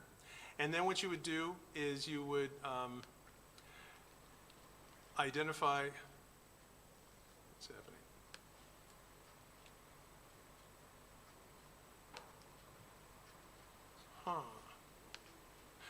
Oh, there we go. And so what would happen is that I would start out, I'd have things are running slowly, unfortunately, but I'd have the instructions here, and then what I would do is each of the following slides would be slides that I would use to teach them they'd be slides that each of the groups, when they were doing their work, could put their information on there. And then at the end, that we'd have everybody go through the slides and share the work that we did. Do you see how that might fit into one of your classes? Could be pretty useful. Also, here's a Jamboard, jamboard.google.com. This is a great one. In fact, this is one where they're talking about why people would want to be language professors. And the idea is this is something, if you have short ideas you want to put in there or you want something graphical, try jamboard.google.com. All of these things I've been talking about are free. And they're international, so they're from all over. Remind is a great way. If you think about it, most of your students, they text, right? They've got the phone, they're going like this while they're walking and such. They text all the time. Wouldn't it be good if we could text them to remind them about the things that need to be done? And in doing that, there is something called remind.com. And what it is a two-way texting system. And what happens is, usually when you talk about group texting, you have to get their numbers, they have to get yours. This is a system where everybody signs in, and then what they do is you can send them texts. Things where you're talking about reminding them to bring something to class. Maybe there's something you didn't say in class you want them. And remember that when it comes to texting, 98% of texts are read. 45% of emails are read. So maybe, emails for us old people. But I think that we might want to take a look. And notice that it's available in 6 languages, and it translates into 70 different languages. And that includes Bahasa Indonesia and Bahasa Malaysia. So that could be quite useful. Number 4, enhance your teaching experience, presence. Now what that means is that when you're trying to teach online, it's like balancing balls or juggling balls and trying to keep them all up at the same time is really hard. So I've got a suggestion for you. Enlist a student, an assistant, maybe a graduate assistant, maybe some students. And what you might do is this week you might have her, and next class you might have her, and the class after that you might have him, or you might create a team of people that would do this. And what they're for is, you remember those times when you thought you were turned on the record button and you didn't? Or maybe you found out halfway through, or maybe you thought you were sharing your screen, and after 5 minutes of talking about the screen, somebody says, we can't see that. Well, this is something we have somebody else handling that type of problem. Another thing is, use 2 monitors when you teach. Now, I'm imagining many of you have just one monitor in doing this. And when it comes to trying to teach like that, what you end up with is you try to put in the shared window, you try to see your students, you try to see a gallery view of your students, you try to keep track of the chat room, and you've got your speaker notes set up there. That's impossible. What I would like to suggest is that you get a second monitor. And what it could be is it could be your laptop and then maybe just another monitor. And what that does is you can do all your administrative stuff over here and you can do your presentations over there. And what that means is that you don't have to worry about putting things on this screen so people will see that. Instead, down here you can keep all the other work. It's a very handy thing to do. Now the question is, and this is how I would set up my two monitors. In fact, that's how I have them set up right now. I have it so the small one's in front, the big one's in the back, and that way I'm looking at I can see the things up here without running into a problem of looking away. Question is, where do I get these monitors? My idea would be that, first of all, you go talk to your IT people, your information technology people. They probably have shelves filled with these monitors. Or, I actually went out and spent $100 and was able to get a monitor for myself, and that's what I use. So those are two ideas that will help you, I think, with the teaching presence. It'll make your life a lot easier. It sure made mine a lot easier. And then we talk about engaging our students through technology. And when we do that, that means that I've got 5 programs that I think you might find interesting. First of all, we've got Kahoot, Mentimeter, quizzes, Flipgrid, Pear Deck. These are all things you may or may not have heard of. I was told that Kahoot is something that you know about pretty well. In other words, that's something a lot of people use. A lot of fun. And what it allows you to do was it allows you to have games. It's a way in which it's recall, where people, they say, who invented the light bulb? And you have, with your phone, you can actually have a screen and you can hit on the right-hand side, you see what they see on the phone. And if we said that if the person who invented the light bulb was Thomas Edison, you'd hit the red one and then it would show up. And what happens is they actually keep track as to who gets it the fastest and the most right. And this is kind of a cool way, so we have a leaderboard that people can use. Highly motivating. Secondly, quizzes is, I think, an important one for you to see. Because quizzes is a program, once again, it's free up to a point. And what it does is it has over 10,000 lessons, many of them dealing with linguistics. There we go. And it has over 10,000 lessons, plus it has quizzes, so it's a way in which they can go through and work on this. Here's one on verbs and telling time. And then they have a homework, and these are actually lessons that you can use when you're teaching them or have the students go through it on their own.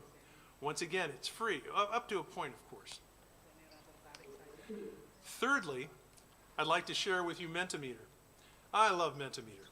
If you want to do polling and that sort of thing, which is an important thing to do online, if you want to do polling, this is a great way to do it. In fact, they do live polling, word clouds, quizzes, Q&A. Those sorts of things are pretty important to do. In fact, this is one that I did. I love to do word clouds. What I do is I ask them, I say, so what cool technologies have you used for learning? And then what they'll do is they'll enter it, and the more people that enter the same word, the bigger the word becomes. And then this is Flipgrid. I don't know if you've heard about Flipgrid, but Flipgrid is something that I think is incredibly important, especially for language teachers. Because the idea of Flipgrid is that you can, this is something I did in my class where I had students I had people introduce themselves. And so what I did is I said, okay, these are the instructions that I have for introducing yourself. And this is a little video that I created where I told them, my name's Dr. Z, and I'm looking forward to getting to know you. Yeah, I'll tell you what, let's do some beginning of the semester introductions. Now, usually what we do is we have you write things out, people read them and respond. But let's... Okay, I'm not going to go the minute and a half that this is, but what happens is I can put forth a problem like that, and then the students can respond to it. All they have to do is, they just have to hit there and respond, and then Owen would come in,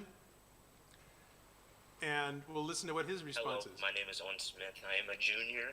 My major is social science education, Plan B, so I want to teach in the high schools. I want to teach social studies, all the subjects within.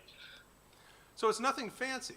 It's something where you can actually connect the students with your ideas, or they can respond to you in a verbal manner. And the beauty is that they can do it over and over again until they're happy with it, so they don't get, it takes away some of the fear that they have typically in class.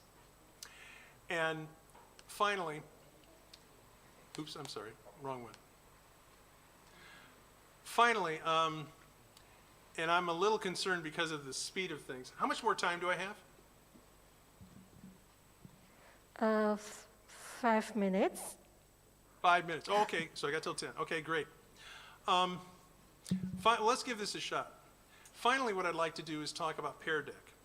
Now, I don't know how many of you use Google Slides, but Google Slides is a great way to go. I like it over PowerPoint because it is online and I can get to it anywhere. PowerPoint 365 actually has the same sort of idea, but we're a Google school, so that's what we're using. I don't know as to what you're doing as well. But one of the things you can do with Pear Deck is you can get an interaction with students. Now here's what I'd like to do is I'm going to pull this out. And let's give this a shot. You're sitting in your own computer. You're sitting in solitude, as we talked earlier. And what I'd like to do is I'd like you to, now, I don't know how many people this will handle. So what I'd like to do, and we've got 500 people. If you have a birthday in the month of October, I'd like you to try this, okay? And so what happens is that I'd like you to go to joinpd.com. All of you who gained a year this month, joinpd.com, and then I want you to type in KDS-LGX, Keen Drums Safely Lift Green X-Rays.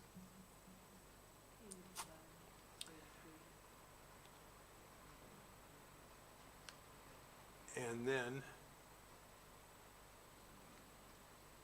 I'll wait for a minute or two, make sure people have it. It's joinpd.com, VDR-NIM.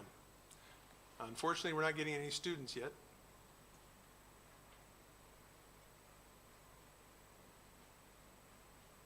The beauty of this is that you can do things such as you can have, there we go, now we've got 2 students connected.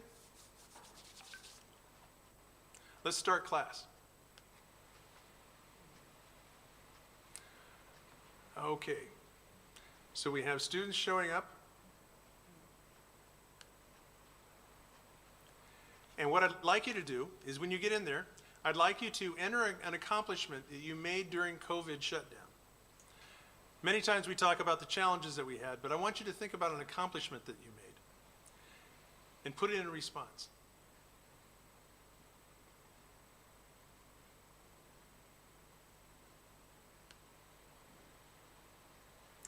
So we're waiting for some response. Oh, somebody's typing in.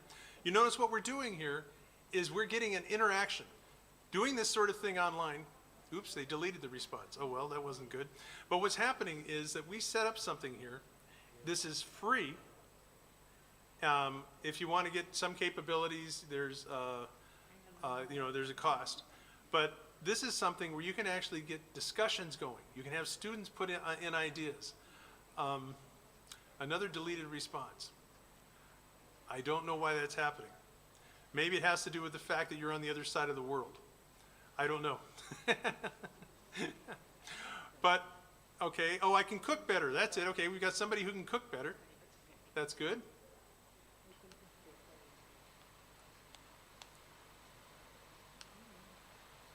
And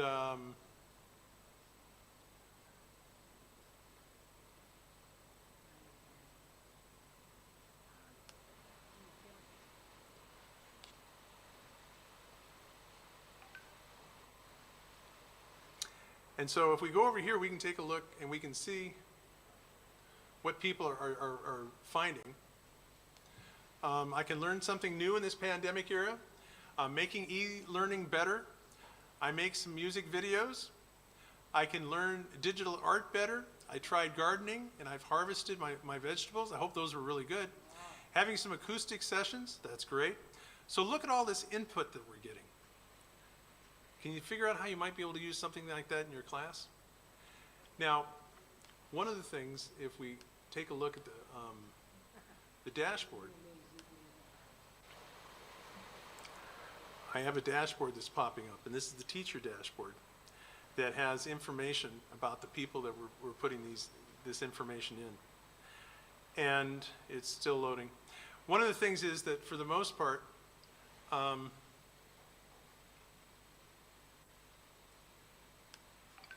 as a teacher, you know, those were all anonymous answers. But as a teacher, I can go in and I can take a look and see who did which of the answers. Such as, and by the way, they used animals instead of your names. If you were a student, if you had students, you'd actually put them into the database. But in this case, we just used animals. So Hen said that he or she could cook better. And notice they have a happy face. And so I'm also able to use this to identify, now mollusk is kind of a middle. But if some people, remember we were talking about checking in? If some people are not doing so well, this is a great way for them to connect with you anonymously. So,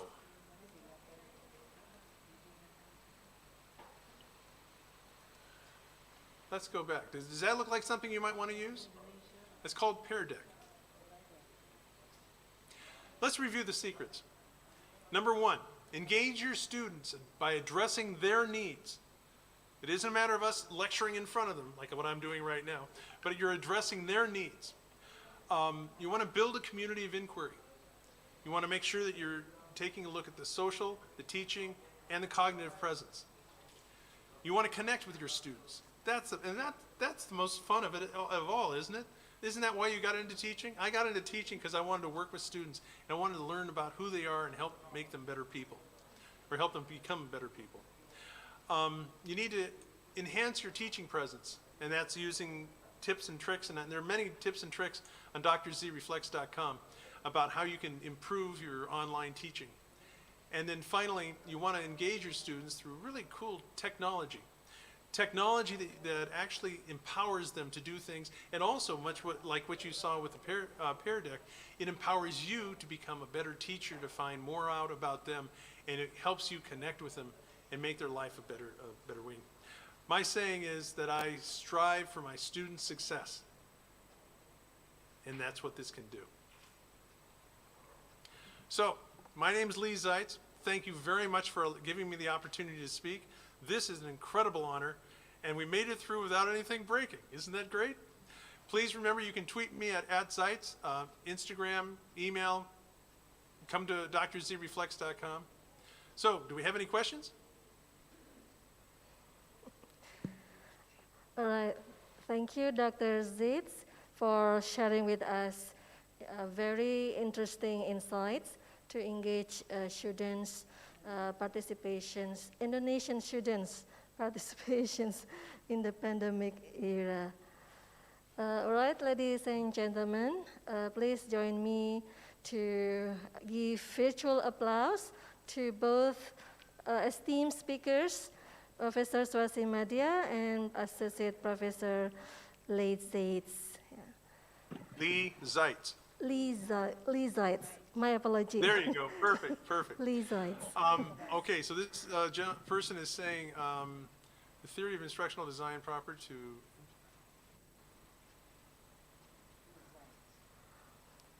Yeah, and then we have some questions here.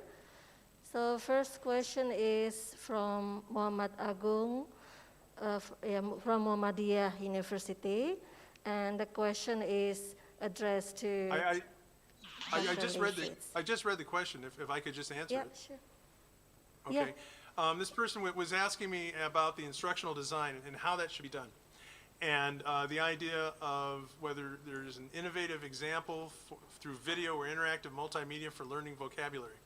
Well, the quiz, as I told you, the quiz one is a way in which they can learn vocabulary. If you used Kahoot, that could be used to learn vocabulary. I think an important thing when it comes to vocabulary, because in both those cases, the quiz is one where they have flashcards and things which will help you with that. Also, and so that and then they can test you on that. Kahoots would be a way in which you could use that in class, or even they can use that for homework as well. As far as research on my idea, I have a number of citations. I don't have this one, the answer to this one necessarily cited in the paper I wrote. But I think that if you want to send me an email on that, I'll help you find some research on that. Thank you, Dr. Zates. Okay. The next questions, I would like to Okay. read. Yeah. This one, I'm sorry, go ahead. Yeah, it's okay. You would like to answer the questions immediately? Sure. That's a really good question. Why do they turn off their cameras? And it's really a problem. And interestingly enough, I did some research on that too. In fact, when I gave that survey, it was about cameras. Why do you turn off your camera? And what do you think about the opening question activity? And interestingly enough, I don't have the results to show here, but interestingly enough, the number one reason for why they did not want their camera on was because they weren't happy with the way they looked. That was 50% of the answers that I got in that were they weren't happy about the way they looked. Then there was also the ones that, I mean, the next one down, believe it or not, they turned off their camera because they were eating. And then the one after that, it had to do with, they were self-conscious, you know, they didn't want to be assessed or judged by other people. But we had, in some cases, there were technical issues. In some cases, it was that they were, you know, one of the reasons, I mean, many times when I don't have my camera on, it's because I'm doing something else. And interestingly enough, only 10% of them admitted that. But I think an important thing, in some cases, it was because they didn't want people to see the area where they were living. Because, you know, it was, they didn't, it's a matter of privacy. Now, you'll notice that I have a green screen behind me. And this green screen is just something I put up there. Now, I must admit that all I have there actually is I merely have some green tablecloths hanging behind me. And what that does is that's something, if students wanted to hide where they were living, or let me see, where's my picture again? There we go.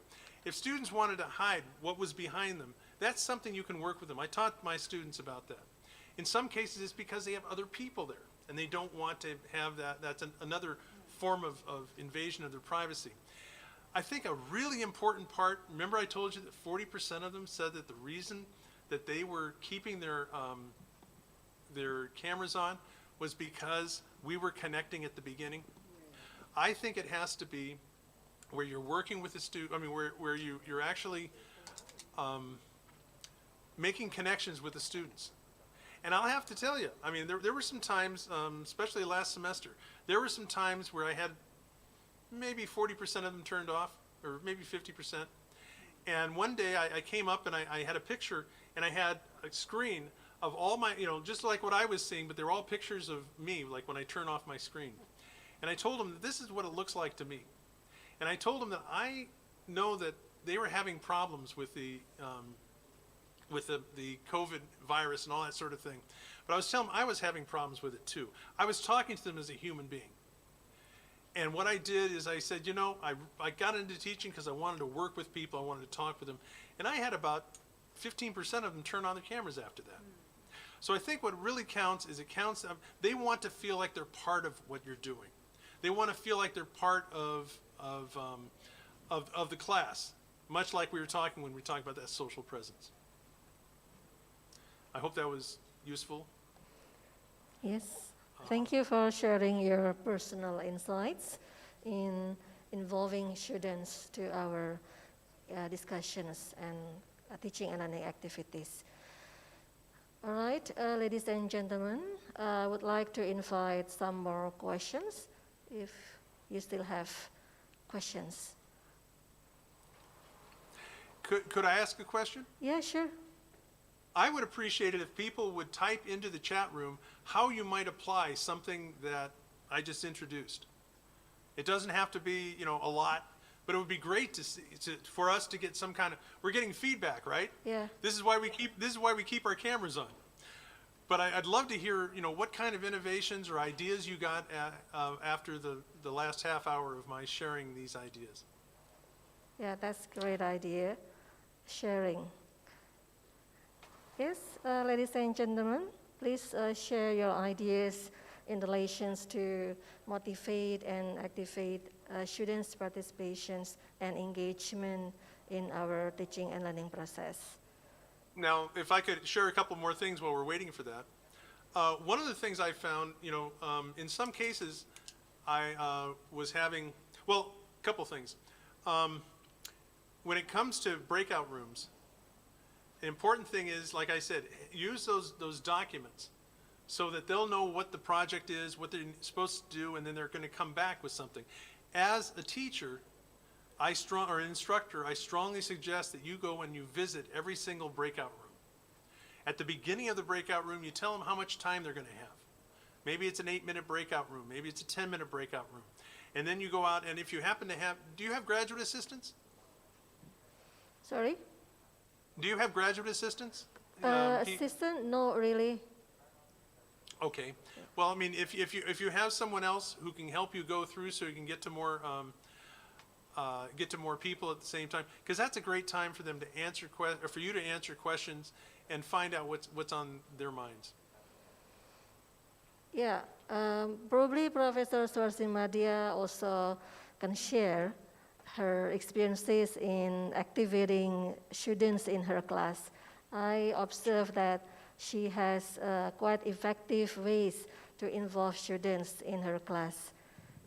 Yeah, usually I would ask them to think about what is important in relation to a topic, what they are not happy, so they are free to express. And I said that there is no relationship with if they are not happy. I will not say that it's counted in the assessment. So they feel they are grateful that they can express themselves.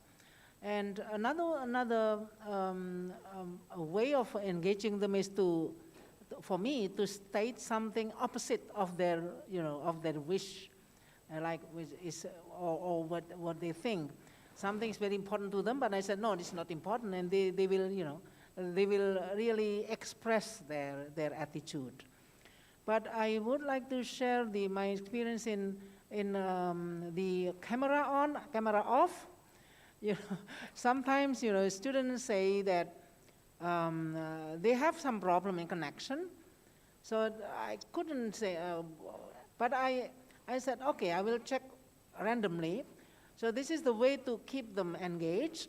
And someone said, oh my God, I was in the toilet or whatever. So I haven't found any effective ways of controlling them, to keep them engaged really without camera. I think I agree with you that without the camera on, we are not sure whether they are attending us, our class, or they are doing something else. But when they say, sorry ma'am, I have a bad connection, so I would like to hear your voice, but not showing up my face, so I couldn't do anything. Then I check, I ask them question, but they didn't answer, so sometimes, I don't know whether Dr. Zaitz can help me in solving this when, there's a bad connection, but,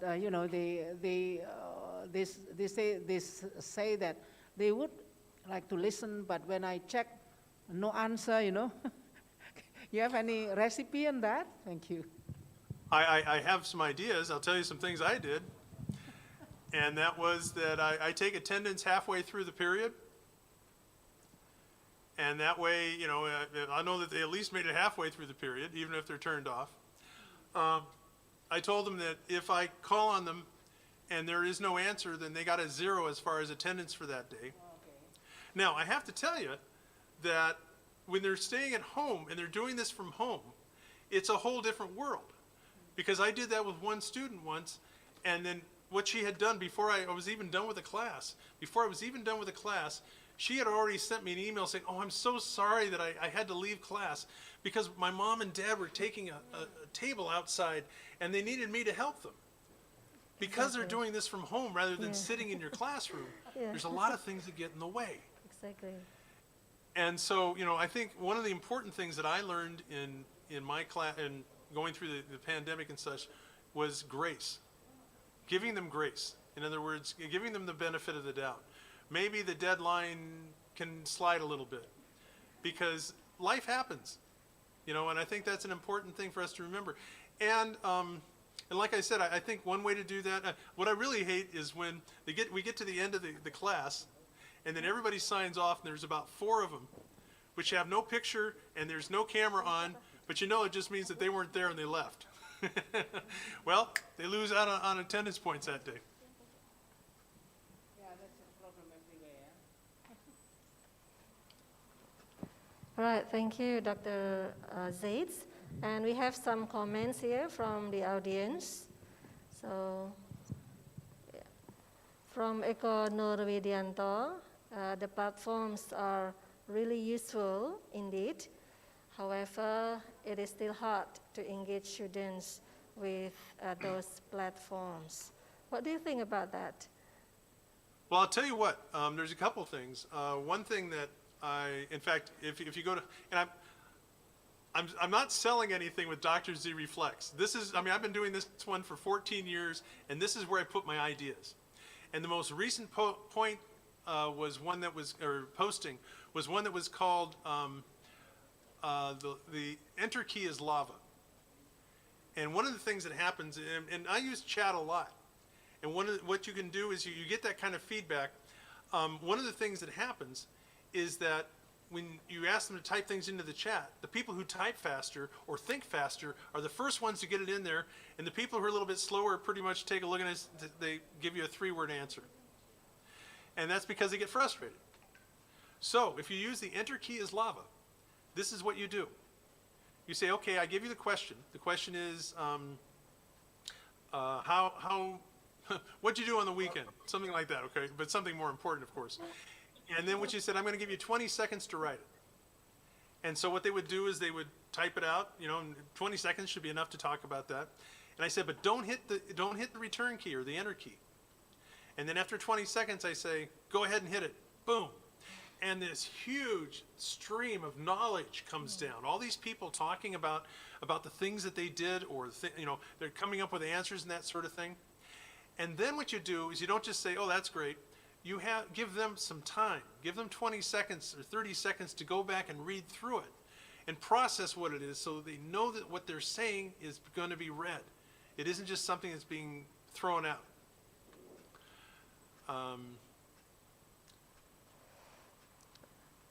Okay, and we also have another questions from Ibu Farida.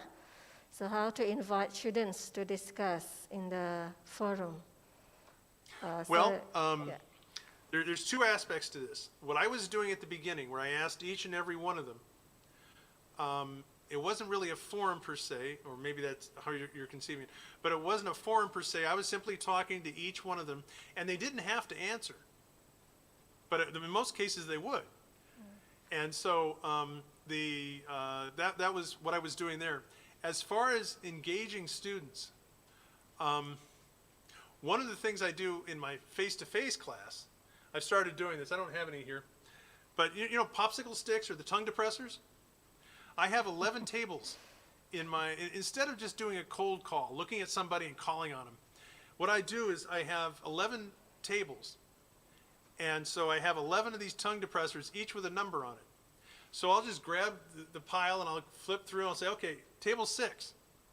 Give me an answer on this. So what we're doing is it's completely at random. Oh, and also, after you call them, take that and put it on a table so you don't get it all mixed up. But the idea is it's random, and it gets the point across that you're all going to be called upon. As far as doing them individually, you could do that. I could have 33 sticks that have the students' names on them, and I actually did that once. I had pieces of paper, and that worked. But I hope that's useful. Yeah, that's very practical tips, because in our context, most of the time teachers are frustrated in engaging students to participate in the discussions. Yeah. And then we have another questions from Ibu Ni Putu Wismayani. The first 5 minutes, yeah, that's it is good. important, yeah. They like the first 5 minutes, that's great. Get them engaged by hitting the open question that they can motivate them instead of greeting them only, I'm going to implement it. That's great. That's great. And here's another point, and that is if you think about it, the way I used to always do it was people, and maybe this happens in your classes, people show up and everybody's extremely quiet. And I'm sitting there and I'm extremely quiet. And then when the hour comes, I'll clear my throat. Well, let's get started. Does that sound familiar to anybody? Well, what happens is that there's no connection with the students. If I have this thing where I'm doing it 5 minutes before class starts, and you should not start teaching until class is supposed to start. But if I do this in the 5 to 7 minutes before class starts, then that's a great way to get that started. By the way, on drzreflex.com, I have a posting there that has hundreds of different questions you could ask. I've even posted the ones that I do in one of my classes. Thank you, and we would like to visit your website later on. I hope the visits go up tomorrow. Okay, thank you, Dr. Z. Ladies and gentlemen, we still have about 7 minutes to go.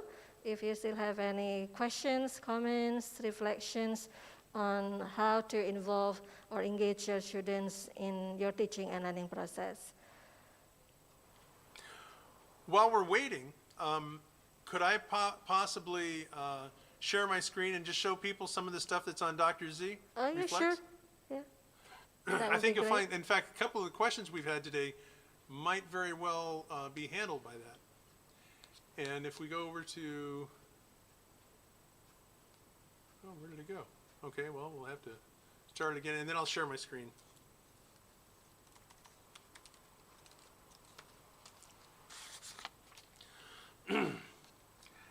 And so this is coming up, and I need to share my screen.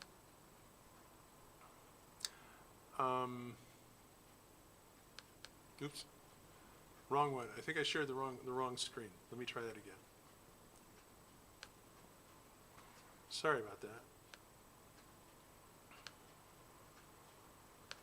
There we go. Now you should see Dr. Z Reflex. Is that right? Yes. Good. Okay. This is a posting that talks about the enter key is lava, and then got a few things. That's when we had Talk Like a Pirate Day. Shiver me timbers, matey. This is an easy way to share your screen using Zoom. This is something, when you have students watch, did you know that you can actually take a video that's coming off of YouTube and you can speed it up? And so, in fact, what I tend to do is I tend to watch videos at 1.5. They're talking a little faster, but I can really learn about it if I pay attention. Remember I was telling you about when I showed them that page. This is the page I showed them. And this is why students turn off their cameras in online classes. And so down here, I have all the results that I found in that survey. You may find them interesting. I think what was many of them said that they didn't want to show their room. Number 7, 25% of them said they didn't want to be judged. And so that was a serious point. And I talk about the self-consciousness and such. Was eating. Did we get another one? This is the one where we're talking about the opening question activity. This is one. If you're using Zoom, you can actually they do a report, or you could at the beginning of class you could just have each person say, "Here," type "here" in the chat room, and that way you have a list of who's there. Let's see, a couple more things. This one right here, if you're having problems with slow bandwidth, these are 10 ways in which it's probably a problem with the computer. And these are ways in which you can increase it. And that's how to take Zoom reports. There's one last thing I wanted to show you. because I don't know about you, but I love to use keyboard commands.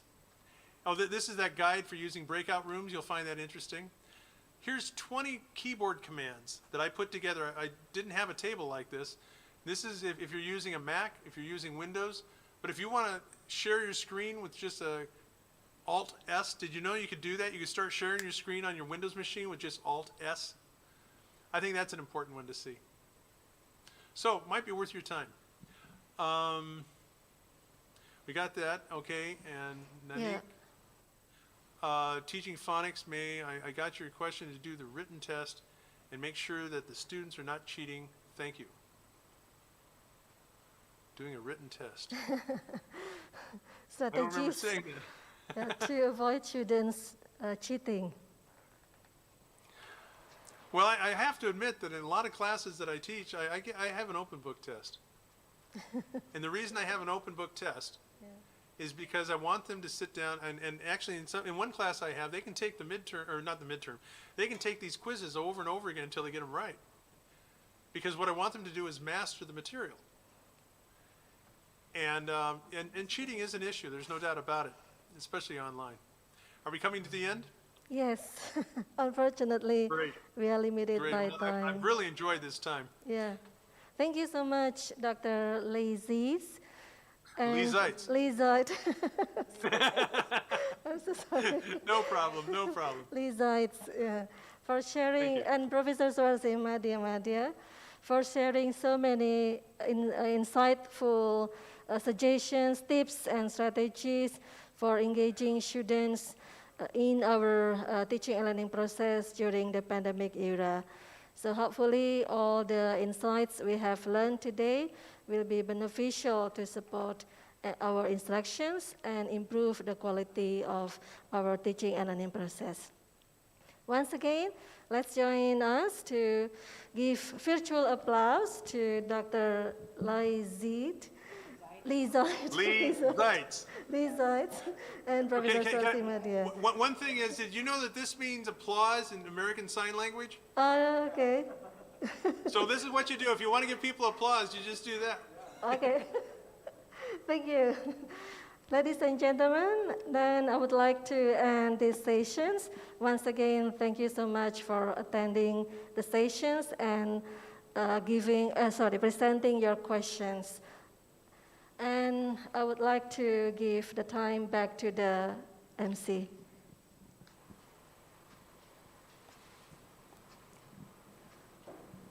Baik, terima kasih kepada Ibu Anita yang sudah memandu jalannya sesi yang pertama. Hadirin yang kami hormati, sesaat lagi kita akan memasuki sesi kedua dari presentasi pleno. Untuk pembicara pertama pada sesi kedua ini, yaitu Dr. Siti Nur Fazilah Mohnur, dan pembicara kedua pada sesi kedua ini adalah Dr. Denis Alonso. Sesi ini akan dimoderatori oleh Bapak Nur Hidayanto, MPD PhD. Sepertinya beliau sudah hadir di tengah-tengah kita. Jadi kepada Bapak Nur Hidayanto, MPD PhD, kami persilakan. All participants, ladies and gentlemen, now we are in the second session of the plenary presentation. And the first speaker is Dr. Siti Nur Fazilah Muhammad Nur, and the second speaker is Dr. Denis Alonso. Nur Hidayanto, SP, MPD, PhD, will be chairing this session. Bapak Nur Hidayanto, would you please take the floor?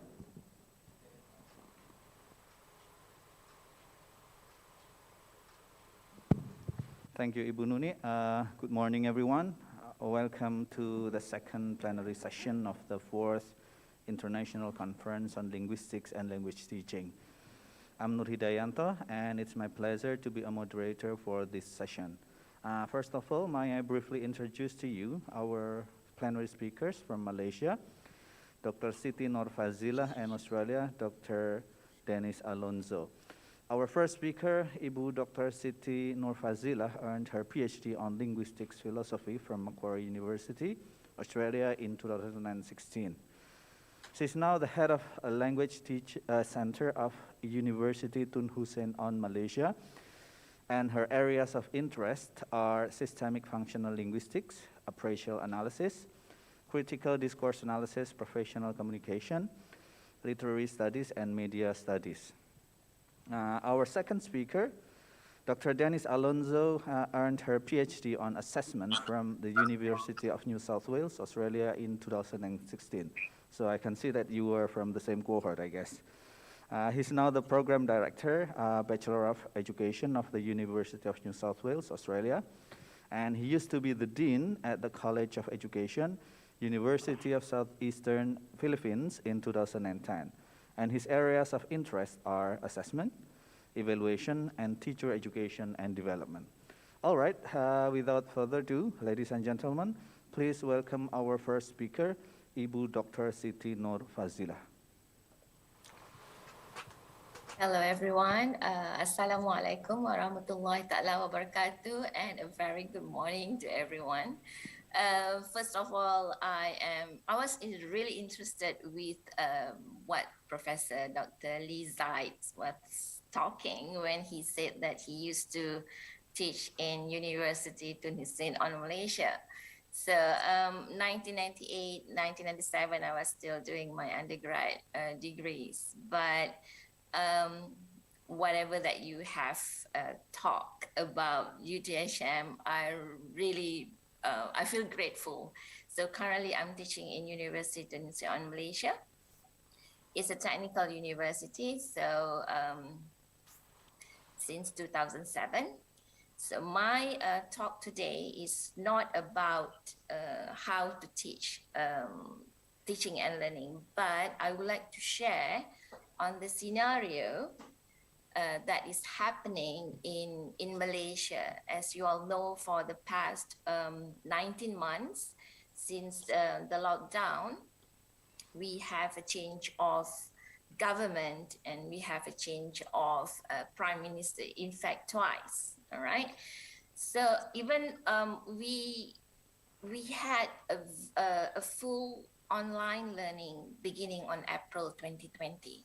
So it was, in a way, it wasn't a mess. It wasn't a mess for a while, okay, where everything is like, because we have the first wave, the second wave, and the third wave began in, I think, October 2020 because of the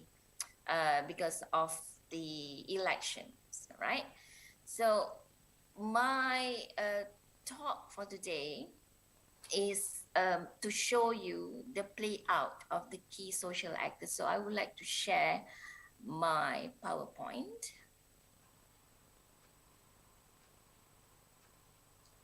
All right.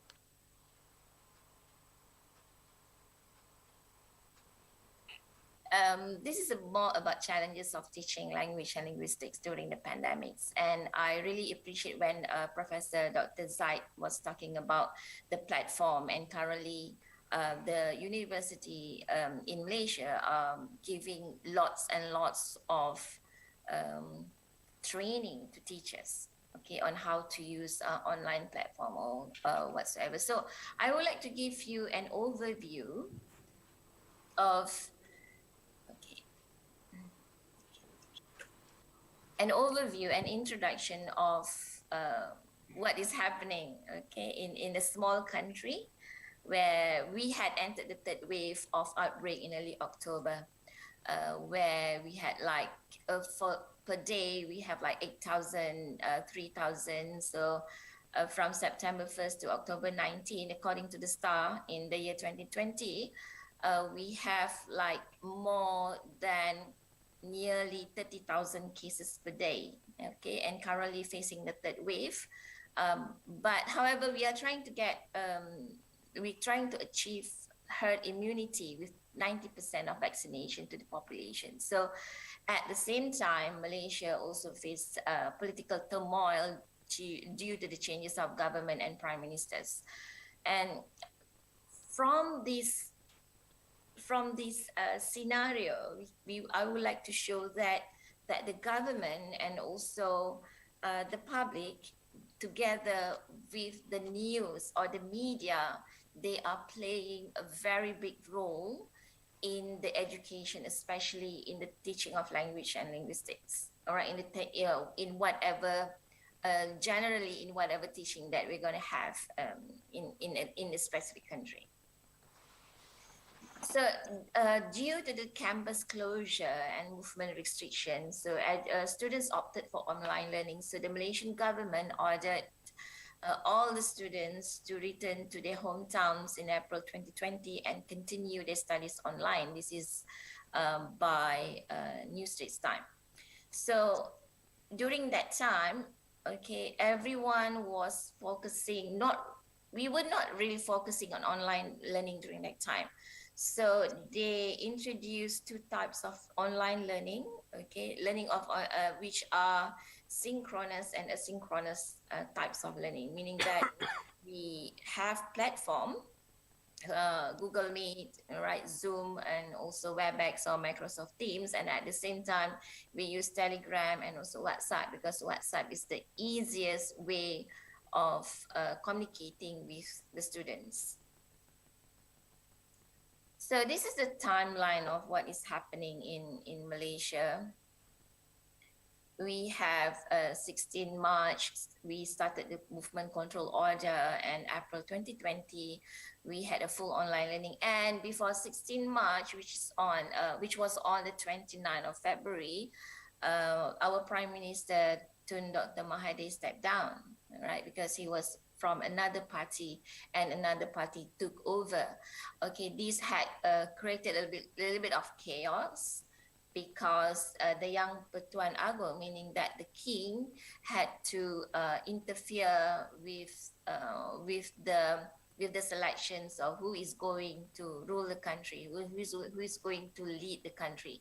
So we also had in October 2020 the third wave of COVID-19, where we even have like around 300 cases of death every day.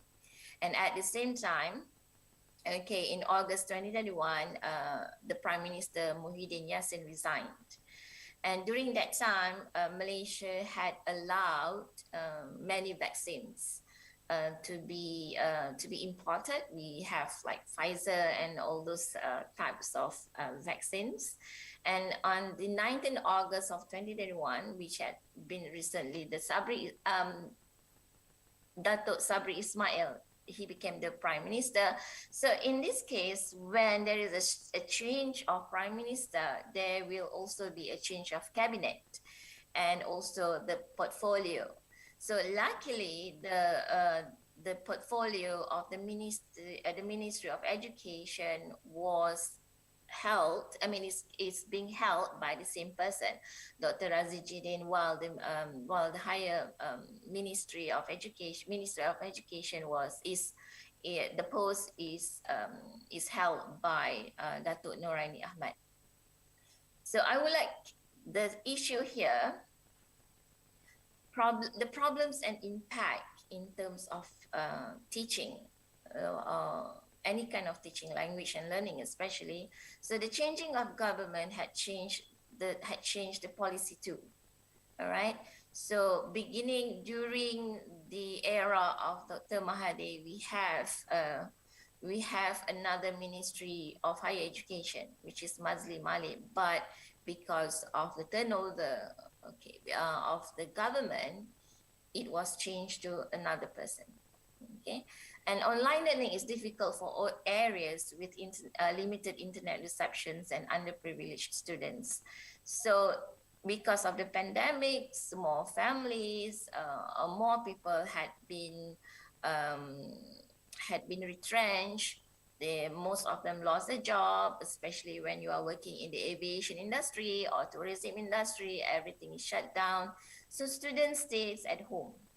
So, and the thing is, the emergence of new discourse during the pandemics had challenged the language and linguistics area, especially in the teaching of learning, because the media and even the social media plays a very big role in determining the acquiring of language for for the youth, all right, even for the Malaysians or even for the adults, because as new emergence of language emerge. So this is some of the issues, an example of the issues, like Sabah students stays overnight in tree to get better internet connection for online university exams.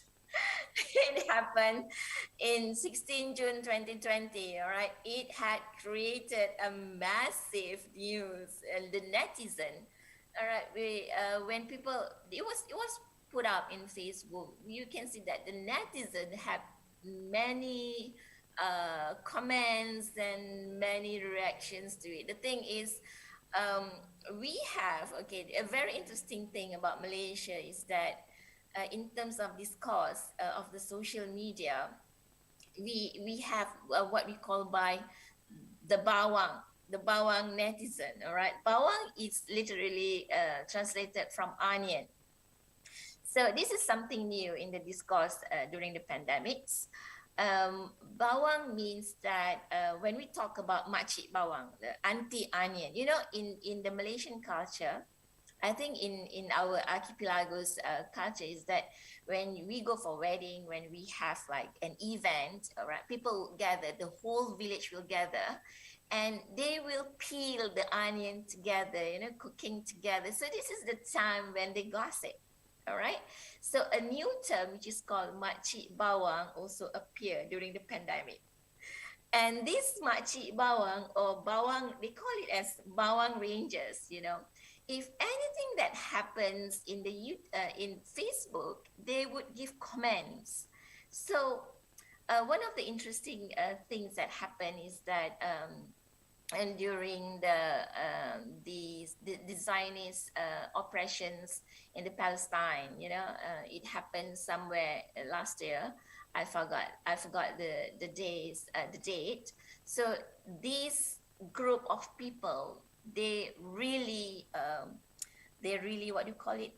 They really take their responsibility to give comments that make some of the people, sometimes it's very demeaning, all right? Sometimes it's demeaning, but this is the way of how Malaysians are, most of the netizen, all right? A newer netizen trying to pass the time in a way. And even students, when they are at home, all right, they don't have, because they are not in the university, they are not in campus, so there are so many things that they can do, all right? And then in November 1st, another news on October 26th, okay, November 1 deadline before action on teachers who refuse COVID-19 vaccine. So another thing that happens in Malaysia is that we have national assessment, which is called Malaysian SPM, Sijil Pelajaran Malaysia, and STPM, which is like equivalent to A level. So the school was like open. Okay, once the school is open, there will be somebody who's infected and got positive with COVID-19. So the school had to be closed. And then after 3 months, all right, after and after that, the Minister of Education said that okay, we can open the school. So it's only for what do you call it? It's only for students who are going to take examinations. But at the same time, we got news that one teacher fell down from the school balcony because he was trying to clean the school. All right, because most of the schools need to be sanitized, and these are from newspapers. Right, that what I'm looking, the studies that I'm doing is I'm looking at the mainstream newspapers, which is the New Straits Times and also the Star. Okay, so another interesting thing is that curtains of the schools need to be put down, right? Because it might be infected with COVID. So these are the issues that is revolve in the education system in Malaysia, you know, and at the same time it gives anxiety. Sometimes it gives anxiety even to the teachers, because when we went online, right, most of the teachers are not prepared. Okay, and even for the lecturers, we are not prepared. So most of the times, like Dr. Zaid said just now, that even teachers, they do not put on the camera because they were afraid of of how they look in front of the students. All right, there is one case where the teacher, she was like in the underwear, wearing towels and everything, and she suddenly put on the Google Meet classroom, and everyone can see that she's not ready yet, and she was really really, what do you call it, had anxiety attack because she was like online without really preparing herself. So this is like the issues that we have. And another thing is that some of the teachers in Malaysia, we like as a traditional Malays, all right. I think most of the Indonesians can relate to it because they like to wear jewelry. So when she's talking in front of the camera, her jewelry with bells, small bells, can be heard by the students. So her voice is being disturbed by the sound of her jewelry, things like that. But as time passed, as time goes on, more improvement have been done to facilitate the teachers and even to facilitate the students. And it's very interesting that some of the students had also took part, all right, because during this time the economy had a downturn. This is when the government had introduced like economic discourse. For example, if you're M40, it means that you are the middle 40 income, and then you go to B20 income. So these are the things that has to be introduced to the students and also to the Malaysians. All right, this new term. So students would come to me and say, yeah, I'm from, my parents, we used to be M40, but now we are B20. This kind of discourse that had emerged during the pandemics, like social distancing, all this kind of things. I'm going to do that later. So how are the key social group in the teaching of language and linguistics represented in the public discourse? How are these groups evaluated on the online news only? Okay, because I'm focusing on the online news, on the online mainstream newspaper, The Star and New Straits Times, from March 2020 until the end, until like 27, until yesterday, all right, 27 of October 2021. And I'm looking at the headlines and also at the play out of the social actors in these kind of things. So how are the emergence of new discourse learning during pandemics influence the teaching and learning, especially for the students, university students who become underprivileged?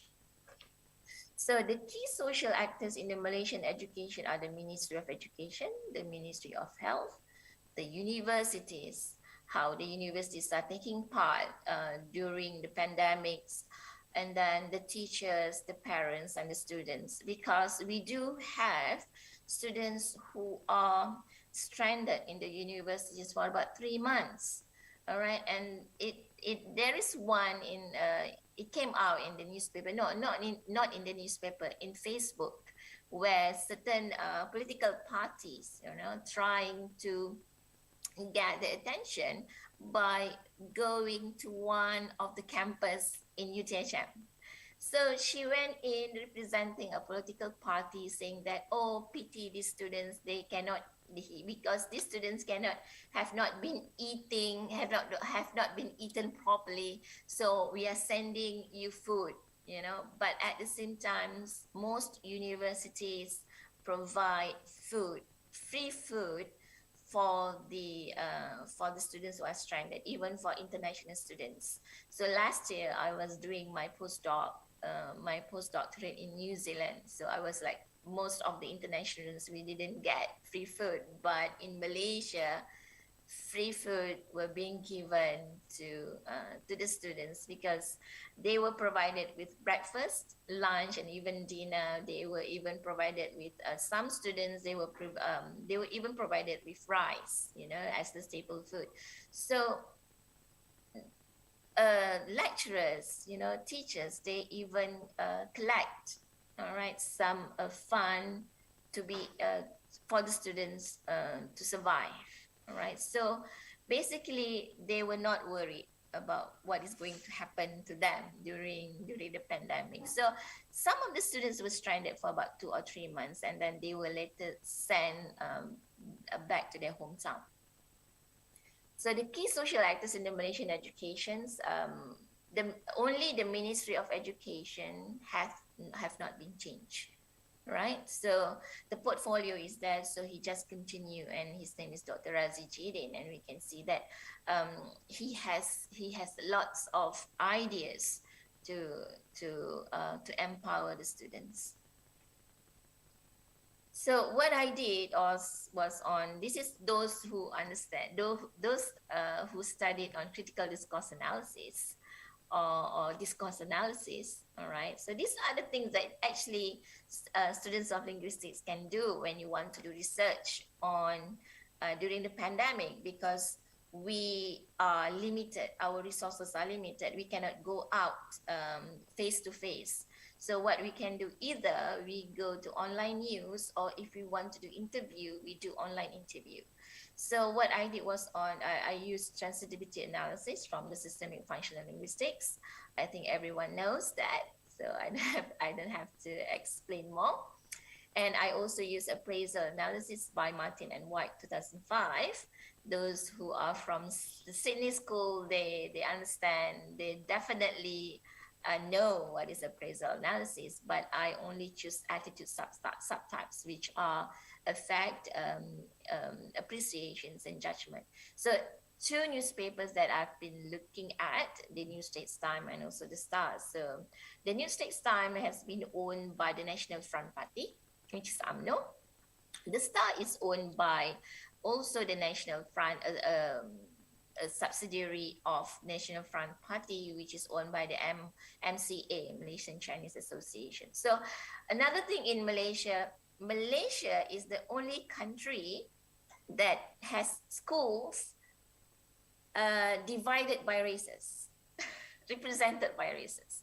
Now, let me give you an example. If we are in the Western country, like for example in Sydney, in Australia, right? We do have like Catholic schools or even Islamic schools. But in Malaysia, we do have vernacular schools like the Tamil Sekolah Rendah Jenis Kebangsaan. All right, Tamil Sekolah Rendah Jenis Kebangsaan Chinese school, Chonghua. So the language of instructions is Chinese for these vernacular schools. And another one is for Tamil. And we do have the national school where the Malaysians, all right, for those who don't want to go to vernacular schools, like for the Chinese, or where the language of instructions are Chinese and Tamil, they go to Sekolah Kebangsaan, the national school. So where Malay is the language of instruction. So these are the things that happens in Malaysia. But the vernacular schools for Tamil only stops at the primary school. When they are going to the secondary school, which is year 7 up to year 11 or 12, they have to go to this peralihan, transition class for about 1 year. So Chinese students with the Chinese background, and also the Indian students with Tamil background will have to sit for these transition classes for about 1 year in order to gain Bahasa, our national language, which is Bahasa Malaysia. So English is our second language. So even though English is a second language, we also need to understand that in the Malaysian diaspora, in our setting, all right, we do have different backgrounds of ethnics, all right, even like if Dr. Zaid, you have been in Malaysia for quite some time, even in Parit Raja, you know, UTHM, you know that Parit Raja is mostly, the population are mostly Javanese. But you need to remember that the Javanese, whatever, when the students speak, they always speak Javanese at home. So when they go to school, Bahasa Malaysia, or the Malay language, is considered as the new language that they got when they go to school, probably during kindergarten. And English is actually the third language, not the second language. All right, unless you are in the city, you are in the town, where most students are being given the opportunity to learn English and Malay. So English, we started learning English when we were like in year 1, when we are 7 years old.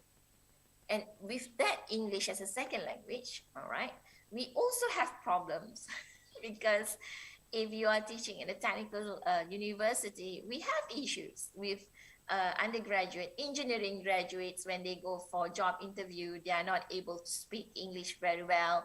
They cannot present themselves very well in terms of communication skills. And we need to remember that in Malaysia, if you want to be graduated from the university, you need to pass Malaysian University English test. Last time we had a different framework from WET. We call it as WET. All right. Anyone who wants to undergraduate from Malaysian University, you need to pass your WET. But recently, the Malaysian University English test they got the framework from CFR, Common European Framework of Reference, where students need to achieve A1, A2, B1, B2, or C1 or C2.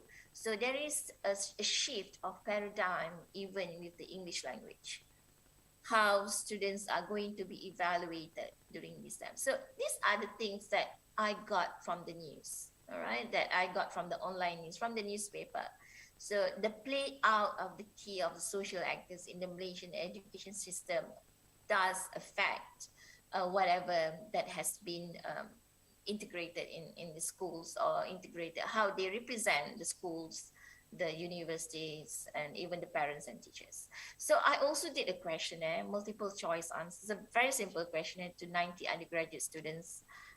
They are basically my students who are from all over Malaysia, Sabah, Sarawak. This is being done like when they were like they were not in campus. All right, it was done online. A simple questionnaire I did with Google Google Documents, because they provide with the results. All right, and then with Google Document, the easy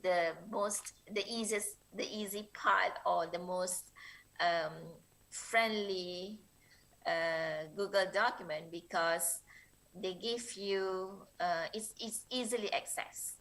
All right, so I will go into this, why students prefer Google Document more than Zoom, for example, for instance. Sorry. So this is the results that I got using transitivity analysis. So with the transitivity analysis, we have the material process. All right, I really hope that everyone knows this material process, verbal process, mental process, relational process, all these things. All right. So if that person is in a sentence, let's say the Ministry of Education said, all right, that every teacher must be vaccinated by 1st November. So he's a sayer, representing that in a cline of power, all right, this person is mostly talk. All right. So, and at the same time, being the actor, he said, I am doing this, and he has a goal towards the students. So he's the actor for about 27%. Ministry of Education here means that because the time frame from March 2020 until yesterday, 27 of October. These are the things that the play out of the social actors in terms of in the Ministry of Education, in the Malaysian education system. So we can see that the Ministry of Educations are mostly, they become a sayer. They talk, all right? So they carry out, those who are going to carry out their plan are mostly teachers. And then we have Ministry of Health.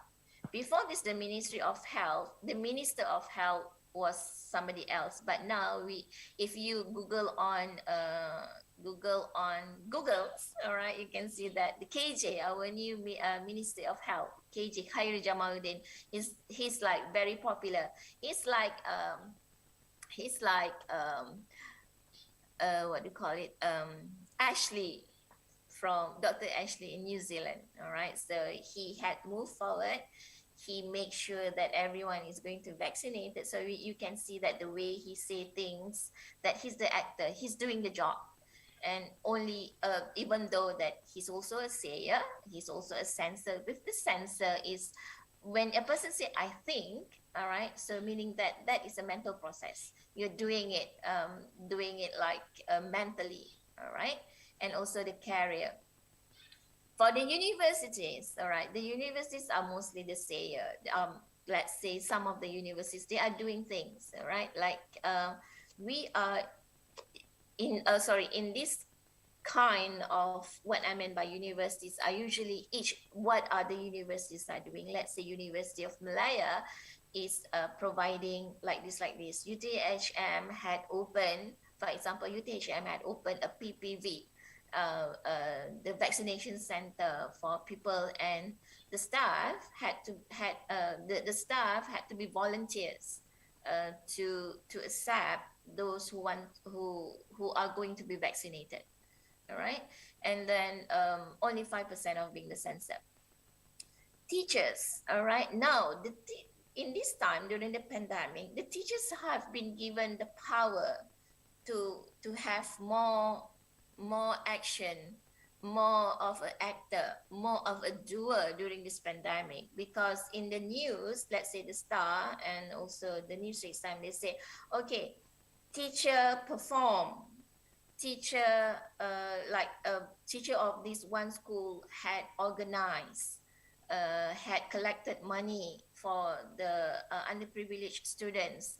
They even go to the students' houses, to provide food, to provide help. They even set up, teachers set up, what do you call it? A place, a box of food, all right? So if you go to grocery store, if you are from the underprivileged family, you can just take whatever food that is being provided there, usually eggs, what do you call it? Milk, powdered milk. Okay, because we don't have, in Malaysia, we don't have coupon, Dr. Zaid.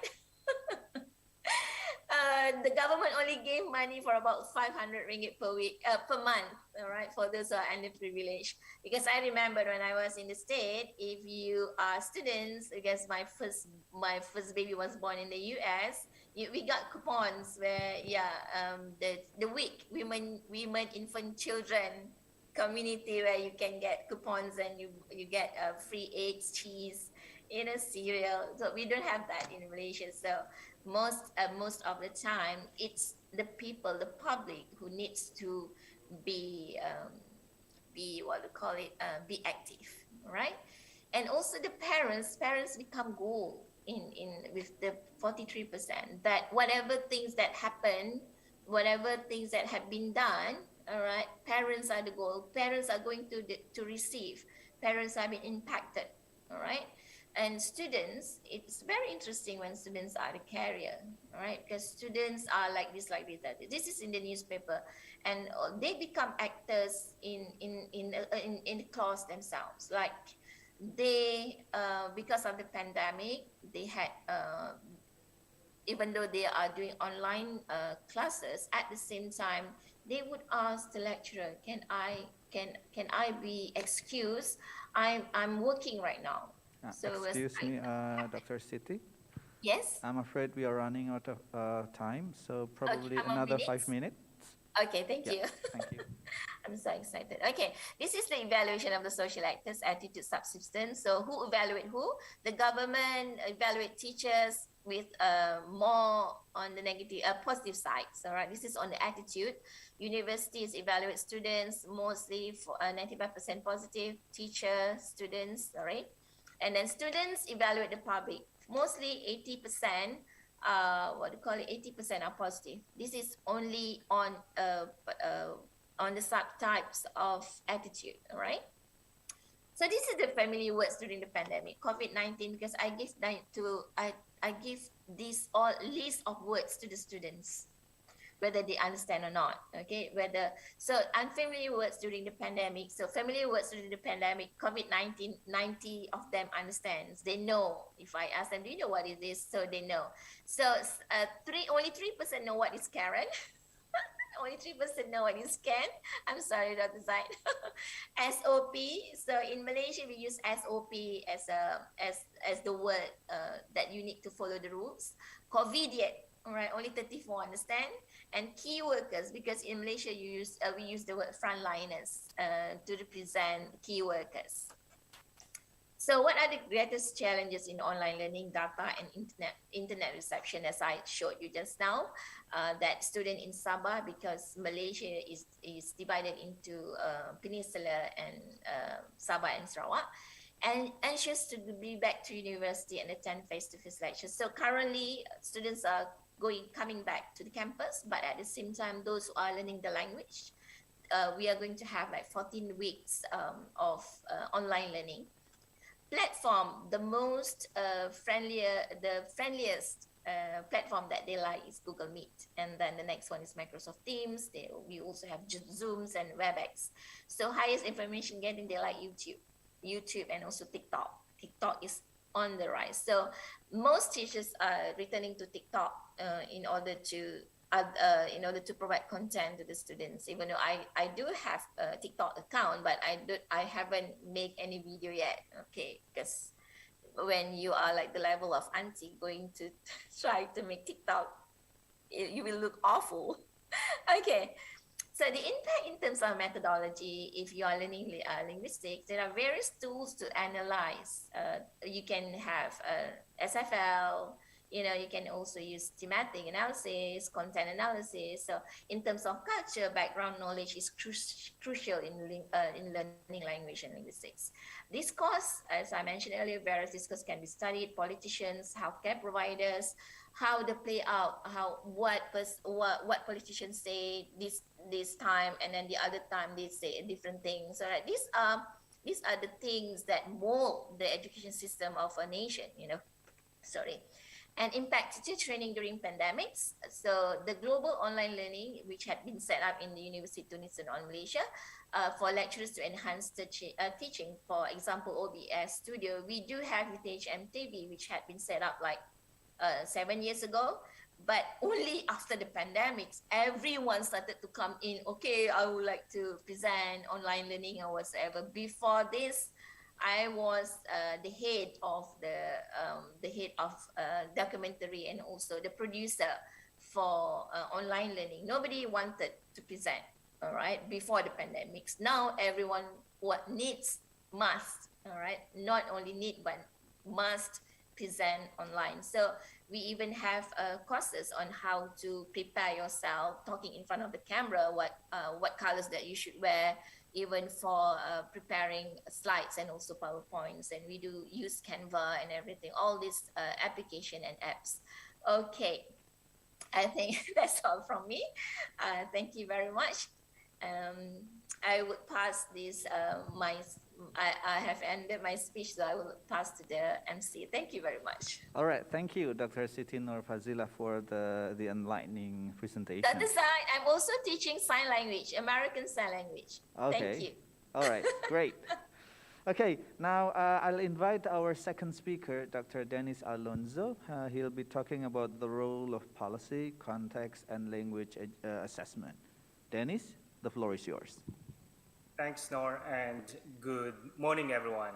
It's afternoon here in Sydney. And it's good to see familiar faces. I'll stop sharing my screen before I'll go further.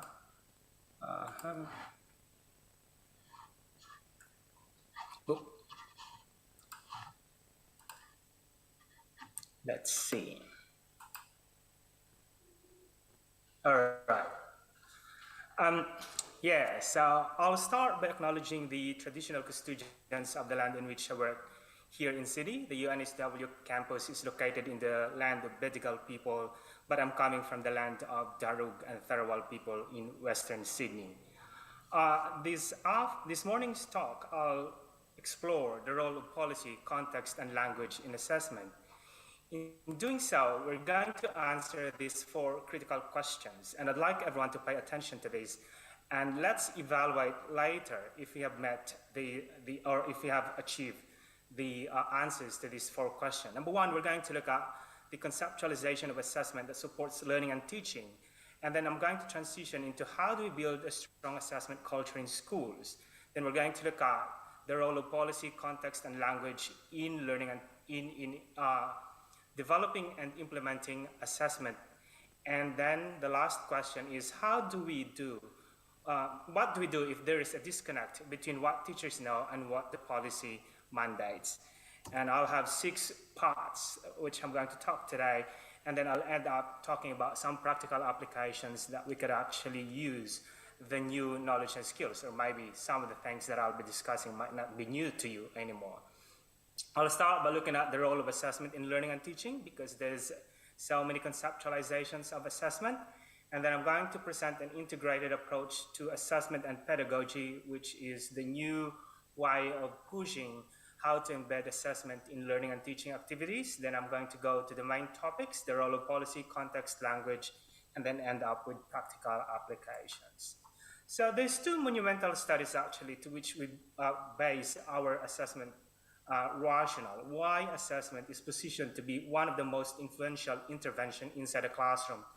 The first one was the work of Black and William in 1998 about formative assessment, when they said that assessment enhanced students' learning more than any other strategies across age levels and in different contexts. This is part of their work with the Assessment Reform Group by the United Kingdom. And then 10 years after, almost 10 years after, the work of John Hattie about visible learning, which is, if you've read about it, there's some criticism about his work. But there's some interesting insights that position several assessment strategies that actually improve student learning. Now, both of these studies are actually based on meta-analysis, but there are other individual studies before the time of Black and William and even after the time of Hattie's work that position assessment to be very, very influential in improving student learning. Now, I'm talking assessment here as a very generic concept that includes formative assessment, summative assessment, assessment as learning, assessment of learning, those major conceptualizations, and even the dichotomy of formative and summative assessment, which I'm going to argue later that the dichotomy between summative and formative assessment is not actually helping us improve our learning and teaching practices. So based on the work of Black and William and Hattie and many other studies, some of the assessment strategies that could actually improve students' learning to a very high degree include sharing learning outcomes, making students understand the learning outcomes and use that to monitor the learning and even to set the learning goals, and use of success criteria or developing rubrics, and using that as learning tools rather than as an assessment tool. Then engaging students with self-assessment, giving them the rubrics, and then ask them to reflect on their learning, and then ask them to identify their strengths and weaknesses in relation to the task and in relation to the rubrics, and then revise the work. And also engaging students in peer assessment, where students come together and engage in dialogic feedback, working with each other, and then also eliciting and giving feedback from teachers, questioning, differentiation, the use of summative assessment for formative purposes, and so many other assessment activities and strategies. The key there is actually using assessment and making it as a centerpiece of learning and teaching, and using the assessment information, assessment data that you have gathered to adapt learning and teaching activities. So there's a continuous adaptation of learning and teaching activities to support individual students. Now, just to argue that the dichotomy of formative and summative assessment, which is very pervasive in the educational system, even here in Australia, in New South Wales in particular, we're trying to push to get rid of the dichotomization and just use assessment to support learning. Just to give you a history of the conceptualization of assessment from the time that Scriven conceptualized formative and summative assessment in 1967, and then Bloom, Hastings, and Meadows took this concept of formative and summative and changed it and apply it in the concept of assessment. So they started using the word formative and summative assessment. And then Sadler in Queensland here put feedback as a centerpiece of formative assessment, whereas the summative assessment, that's where the politicians really like to use for accountability purposes. And because of the accountability function of summative assessment and the learning function of formative assessment, the dichotomization of these two concepts actually has gone to a very wide extent until the time of Black and William in 1998, that they started to see that it's actually the use of formative assessment to support students that could improve student learning. Whereas the camp that talk about summative assessment and do much research about it to push the agenda that we keep on testing, we keep on giving assessment to our students to measure the learning and then proceed to the next cycle of learning and teaching, is not actually helping at all students to learn. Now, there's so many negative effects of using summative assessment in the context of accountability, including limiting learning engagement of the students, reducing their motivation, and even compromising teaching and teaching to test. Now, in the early 1990s, early 2000s, there's a massive research done, several research done, that there's actually an interplay between formative and summative assessment in a way that if you're going to look at the use of assessment, rather than linking or rather than talking about the types of assessment, then the summative assessment becomes formative in a way if you're going to use the data that you have gathered to inform learning and teaching activities. And that's the whole idea of assessment for learning by the Assessment Reform Group, who commissioned the work of Black and William in 1998, and they pushed the agenda for assessment for learning. But even then, the use of assessment for learning is a bit problematic because it is conceptualized outside the pedagogical model of learning and teaching. And so years of research, decades of research have highlighted actually that any type of assessment could be used to improve student learning, provided that we use the data that we have gathered, even our observation, even the checklist data that we gathered from the students. If we use this data to inform learning and teaching activities, then that assessment is actually supporting our students well. Now, even Black and William in their current paper, started in 2015, 2017, 2018 publications that they have, they said that the dichotomy between formative and summative assessment becomes irrelevant if you are looking at assessment to support learning.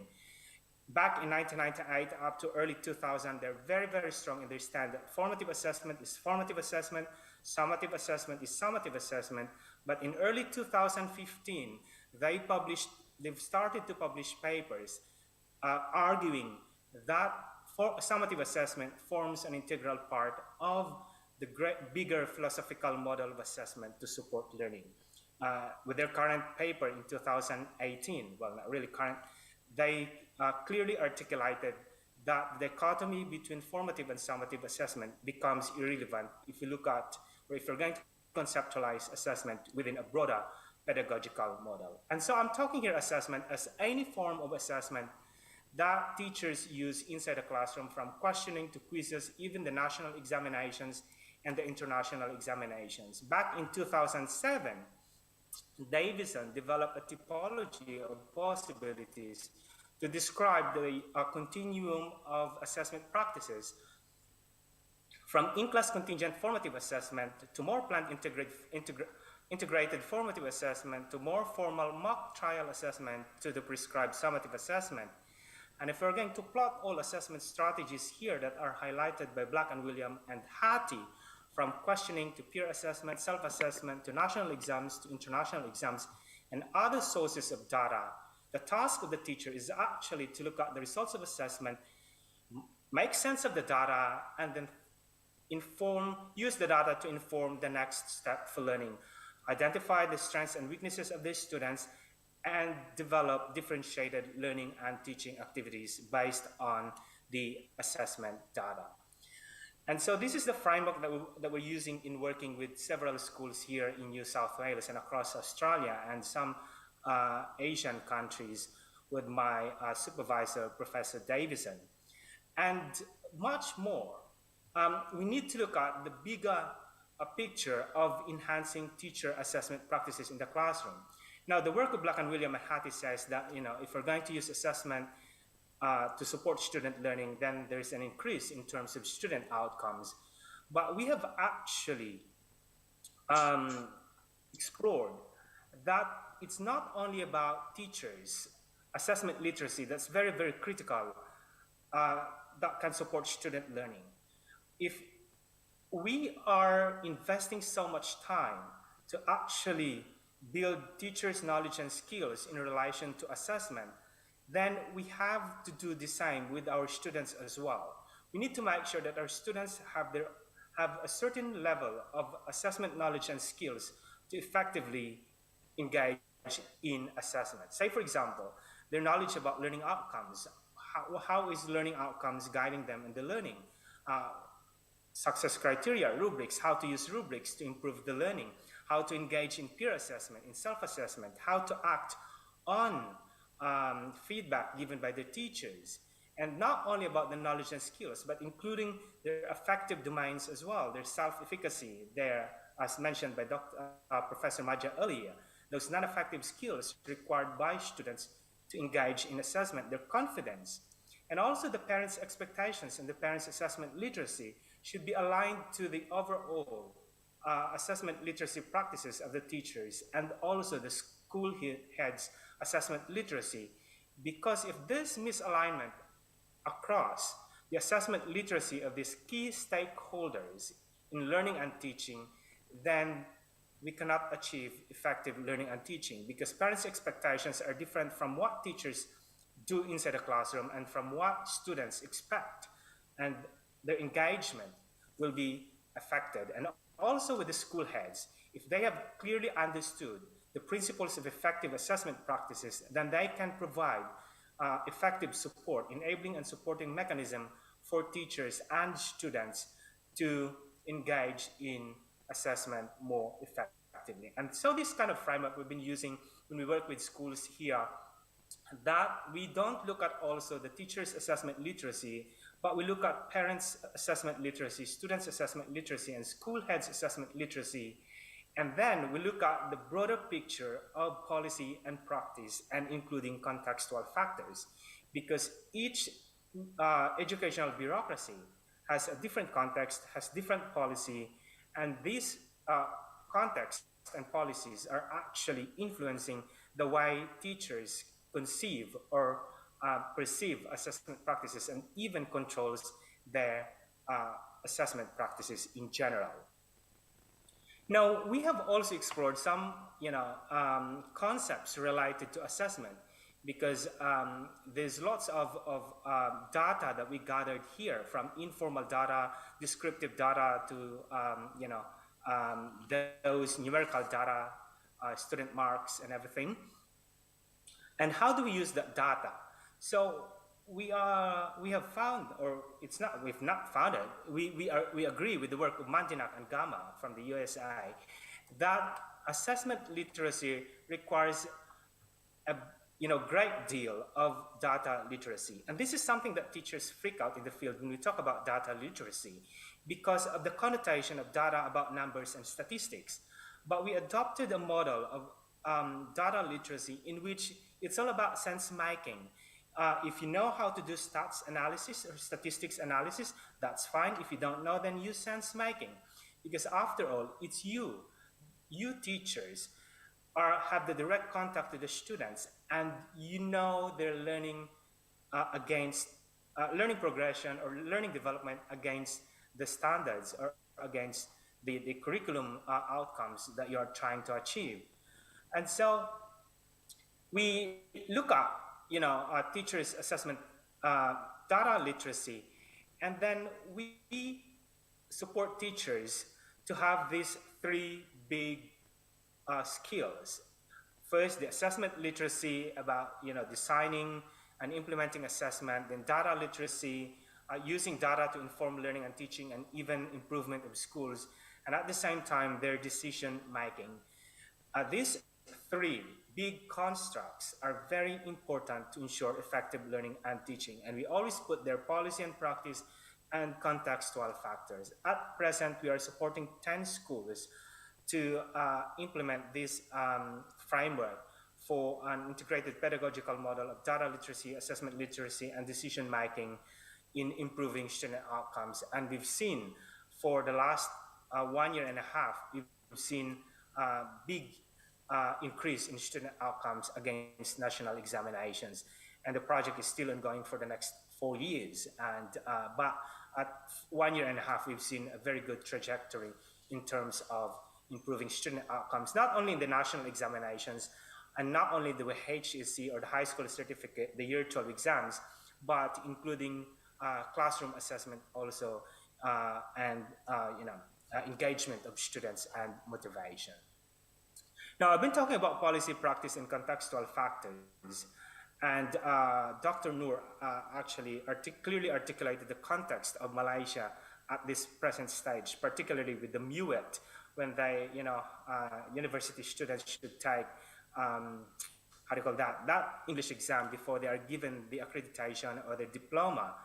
And then they transition into the European framework, and the practices of the teachers changed because of the introduction of the new policy. And that's a really good example or a very good case study where policy actually controls our practices as teachers.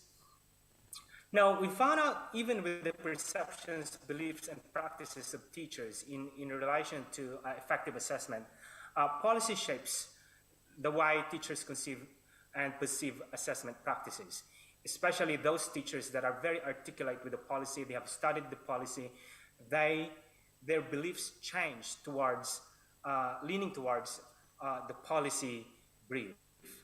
And also, we found that implementing effective assessment practices and principles is guided by strategic policy systems, processes, and activities, even in few schools only that we've worked here in Australia and in the Philippines and also in Brunei. In 2011 up to 2015, I worked with the Ministry of Education in Brunei. That's where I did my data gathering for my PhD here. I worked there as a consultant to the Ministry of Education, and we changed their assessment practices. We've started developing their assessment policy before we work with teachers and principal. And that's a little bit, there's a little bit of coercion there in a way, because here's the policy, you have to follow the policy, but we made sure that the policy addresses the aspirations of the Ministry of Education, and it's research-based or evidence-based, and at the same time, we account teachers' beliefs and perceptions, and we develop the policy for them. And so the policy is very, very important. If your policy for assessment is a bit problematic, then teachers' practices will be problematic as well, and student outcomes will be compromised.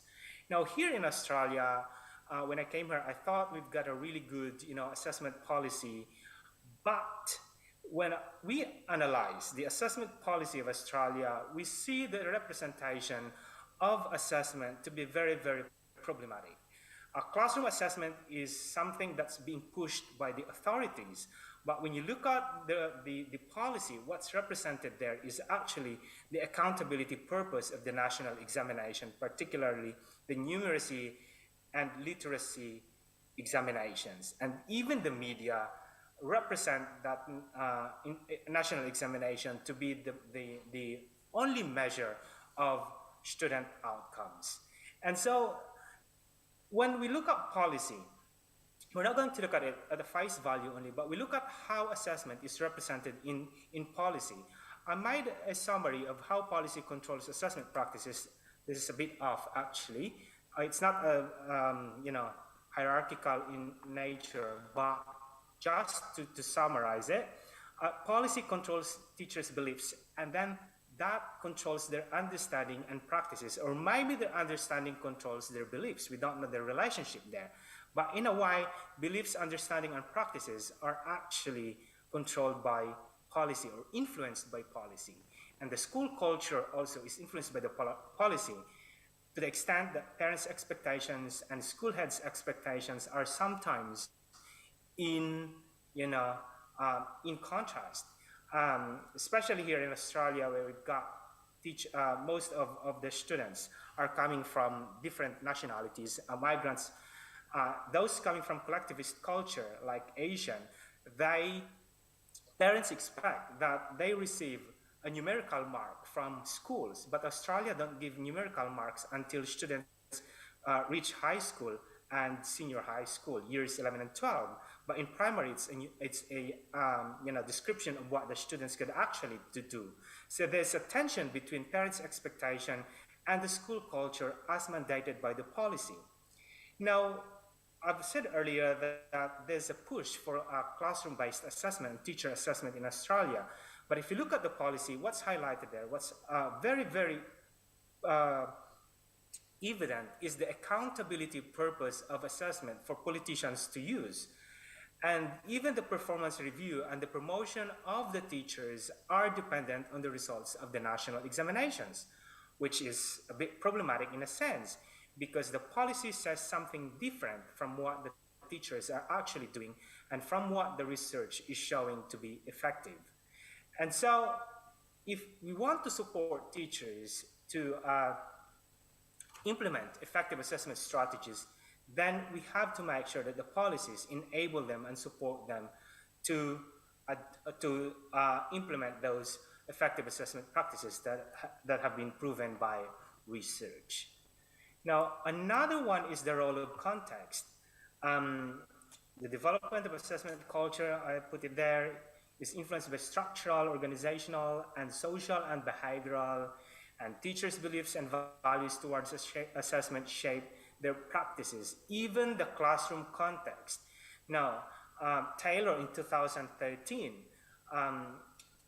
clearly argued the role of sociocultural values, local practices, personal beliefs, attitudes, and decision-making to be very, very important in designing and implementing effective assessment practices. And I've got only a few minutes left. Now, what are the contextual factors to consider? I need to be very quick now.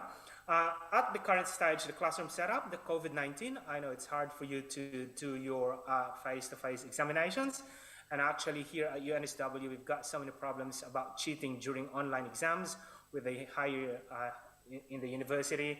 And I'm part of the committee setting up some guidelines and principles in relation to the final examinations, but we don't have problem in the School of Education at the moment because even before COVID, all our assessment tasks are authentic assessments, well, staying authentic, in a way that we ask students to demonstrate their learning in different courses that we offer by providing, outputs related to their work as teachers. So we ask them to develop assessment tasks, we ask them to develop learning and teaching activities, we ask them to videotape themselves, having a demonstration of their learning, of their teaching, and many others. And so, everything turned upside down during this current context of pandemic, and we need to be very, very creative in a way that we could assess students' learning in this current context. Then we look at students' demographic profiles as well in terms of their socioeconomic status. We know that students' socioeconomic status influence the learning, their gender, their age, and even their interests and motivation. Students' prior knowledge, which is very important. If we give diagnostic test, pre-test, use the results to further improve our learning and teaching activities. And students' culture. Now, we have a problem in Brunei and in the Philippines before when we started to introduce self-assessment, because we're coming from a very collectivist culture, which is the same with Indonesia and Malaysia. Now, when we ask students to engage in peer assessment, they don't talk to each other because it's a bit confronting to tell your mate or to your friends that, hey, these are the things that you need to improve, 1, 2, 3, 4. Now, for individualistic culture like Western world and even here in Australia, giving peer feedback is just a very natural thing for the students because that's part of their culture. But for a collectivist culture, it's really hard to start engaging students in peer assessment, even dialogic feedback. When teachers start to discuss feedback to students, the students will just receive, the feedback and just say, yes, I'll do that, I'll do that, I'll do that. But here in Australia, it's not. Students will argue, I've done this one. Why are you saying that it's wrong? What are the things that I need to improve further? I think I don't agree with you, especially in higher education.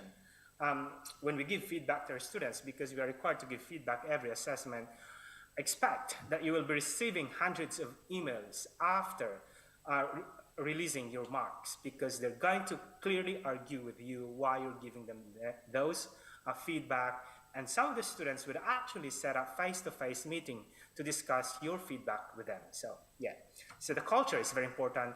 And as I've said earlier, students' assessment literacy and teachers' assessment literacy and resources as well. We need to look at these contextual factors, because even how good our assessment design is, if these contextual factors are not accounted to or factored in the design, then we might not optimize the effectiveness of assessment that we have we're actually thinking to implement. Now, the role of language. Now, certain assessment strategies require a certain level of language proficiencies, particularly engaging in peer assessment and also in dialogic feedback, questioning, and some other interviews as well, if you are conducting interviews with your students. And this has been cited by Bernstein as early as 1990, that linguistic code regulates cognitive orientation. And Black and William actually responded to that only in 2015 when they said that we have actually, we did not consider Bernstein linguistic code and how it regulates cognitive orientation, but now we are seeing that using assessment inside a classroom requires a certain level of language proficiencies, and we need to make sure that students have that certain level of proficiency. It becomes more challenging, in an AALD classroom. We call that AALD here in Australia, or EFL, ESL, English as Additional Learning Classroom, where English is both a subject and an object of assessment, because sometimes in Asian countries where I come from, if it's English classroom, we don't allow our students to use their language one, their first language.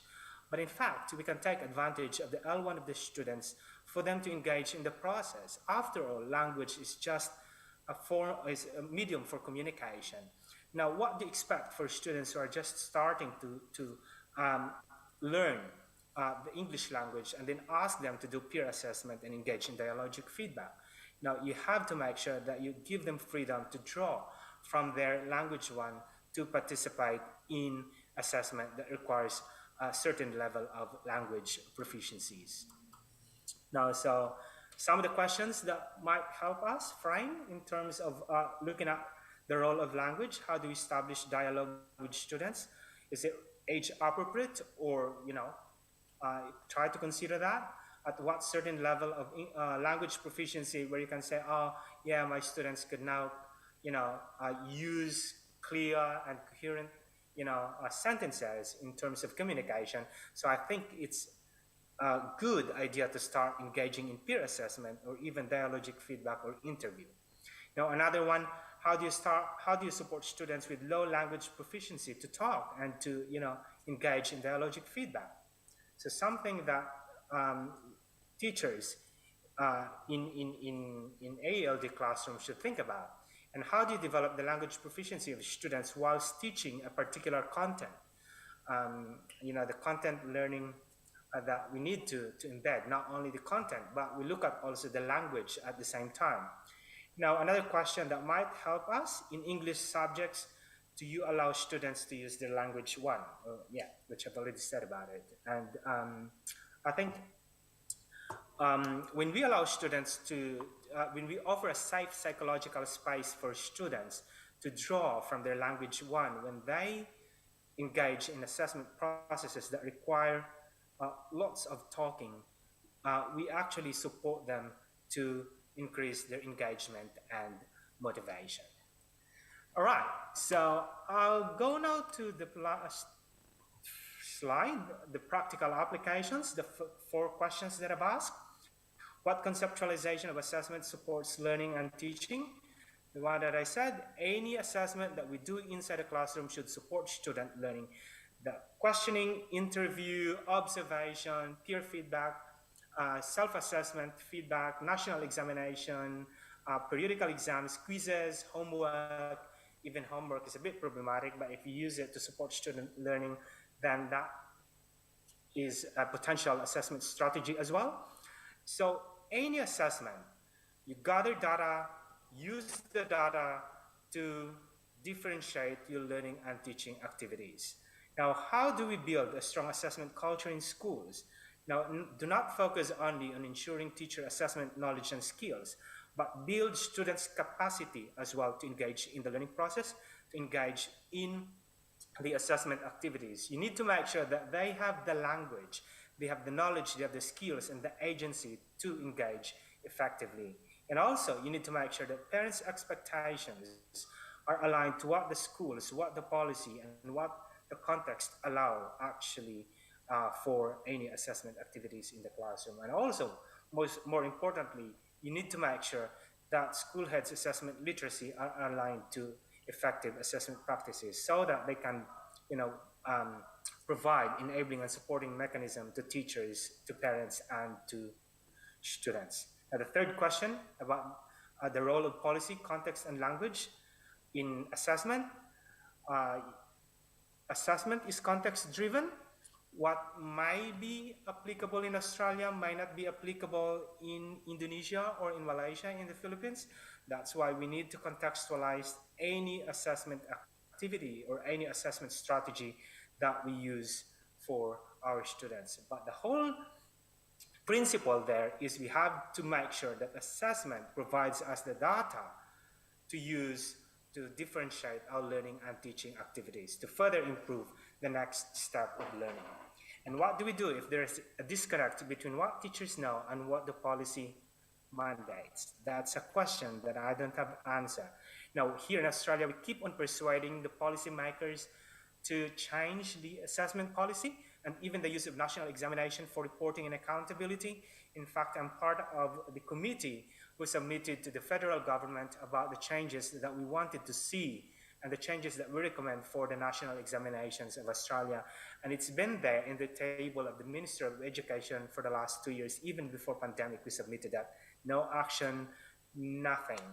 And so we keep on, trying our best to put forward, to push an agenda to change what the policy says so that the policy would really support effective teacher assessment practices in the school to build a strong assessment literacy in schools to support, learning and teaching. And with that, I'd like to say thank you for having me. It's a good pleasure to always connect with my colleagues at the University of Yogyakarta and some other participants whom I've seen before, whom I've met. And if you have any other questions, you can put in the chat or email me if you want to have more information, and I'll be very happy to connect with you. Thank you very much. All right, thank you, Dennis. So thank you very much for the interesting talk. And now we come to the question and answer session. if anyone have any questions, I'm sure Dr. Siti Nur Fazila and Dr. Dennis Alonso would be pleased to answer them. And you may also type your questions in the chat room, either in English or in Bahasa Indonesia. Okay. So we invite some questions from the audience.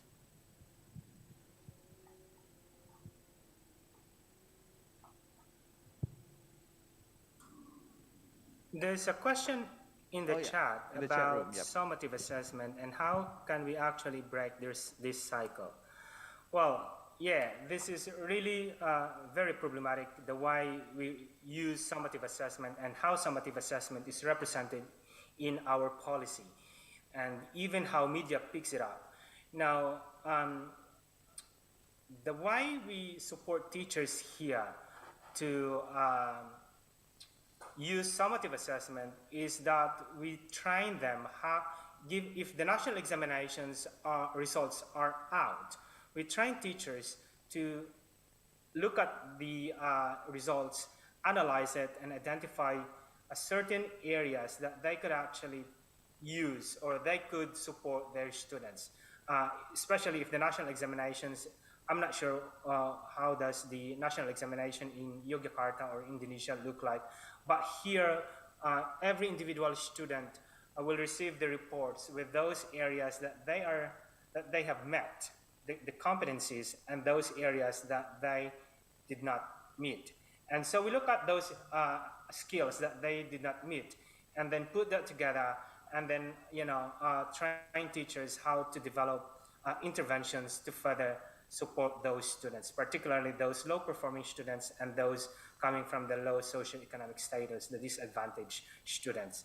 So, as I said, even the summative assessment, if you're going to use it for formative purposes, it becomes really, really powerful assessments, type to support students' learning. But the policy is a bit problematic.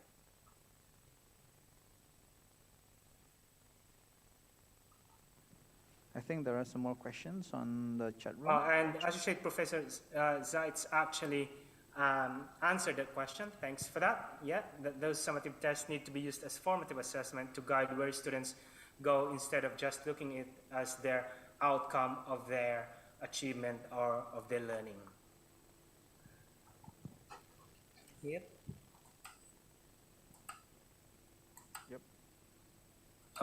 There is a question here. Do you think that the problem is that our schools are more interested in completing the book instead of mastering the topic? Well, yes and no. Yes, in a sense that because of accountability that they need to complete what's in the curriculum, they have to cover that. But with our experience here, training, supporting teachers, those teachers who have really good understanding of how to use assessment to support learning and teaching, how the integrated model of assessment and pedagogy, we've seen changes in their practice. Sometimes they don't cover the curriculum. They are very keen to actually achieving the mastery level of the students before they proceed to the next stage or to the next set of skills. But the problem is when the authority comes and do the performance review, that's where they get into trouble. And then there's a huge discussion and argument about it because they haven't covered the curriculum, but they said we have mastered sets of skills that our students could clearly demonstrate, even without covering the entire curriculum. So we've supported our students to gain mastery, but you want us to cover the entire curriculum even without making sure that our students have actually mastered a few skills. So yeah, so there's a disconnect between what the policy wants and what the teachers, some of the teachers do inside the classroom. So it's about, I don't know, where will we start really?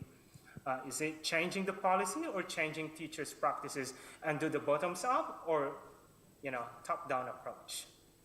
Either way, I think will work depending, but there's no. We haven't gathered data from that to answer that really, top-down or bottoms-up. But one thing good about Australian schools is that every school has the autonomy to implement their own model of learning and teaching. provided that they adhere to the curriculum standards. So it's a blessing in disguise for Australia to do that, actually. So when you go to some of the schools, they are doing exactly different from the other schools, but targeting the same curriculum standards, which is nice. Okay, thank you, Dennis.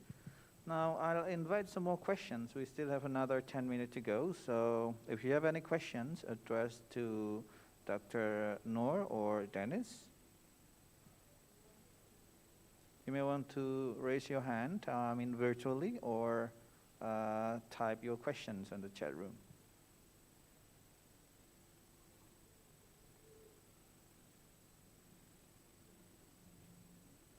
Yep, you got it.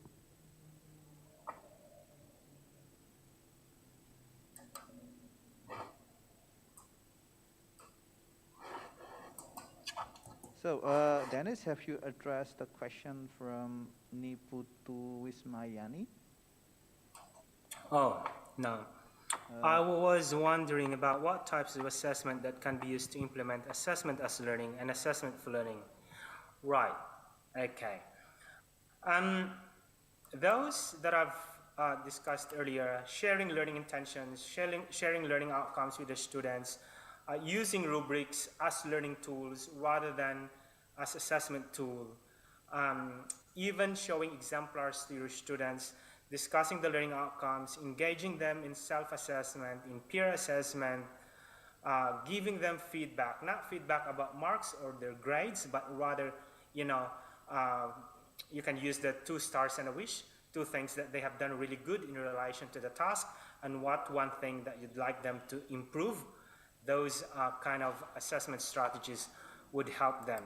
But with our work in many schools, we always start, if you're not comfortable with any formative assessment, we start with sharing learning outcomes. Start your lesson by discussing what are your expectations, what are the outcomes that your students need to demonstrate after the session. And that will guide them to set their learning goals and at the same time to monitor the learning. And then introduce some other assessment strategies if you will become comfortable with that sharing learning outcomes.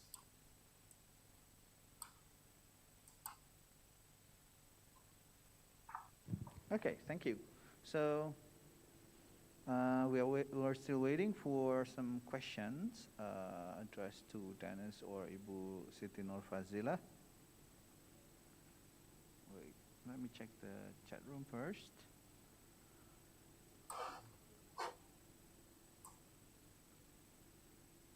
Okay, so the other questions were addressed.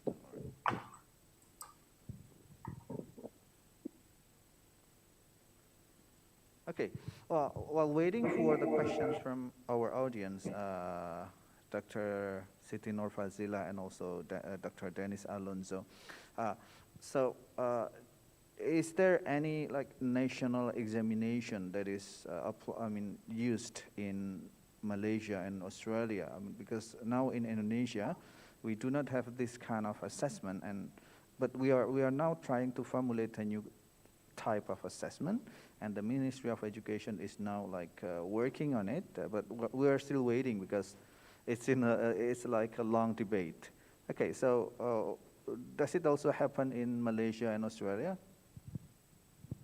Yeah, can I answer? Yes, we do have national examination, which is called SPM, Sijil Pelajaran Malaysia, where students can take up to 10 subjects, and they are divided into science streams and art streams. So from this national exam, they can go to matriculation, which is the preparation before they go to uni, or they can stay until for year 11 or 12 for the A level, which is called STPM, Sijil Tinggi Pelajaran Malaysia.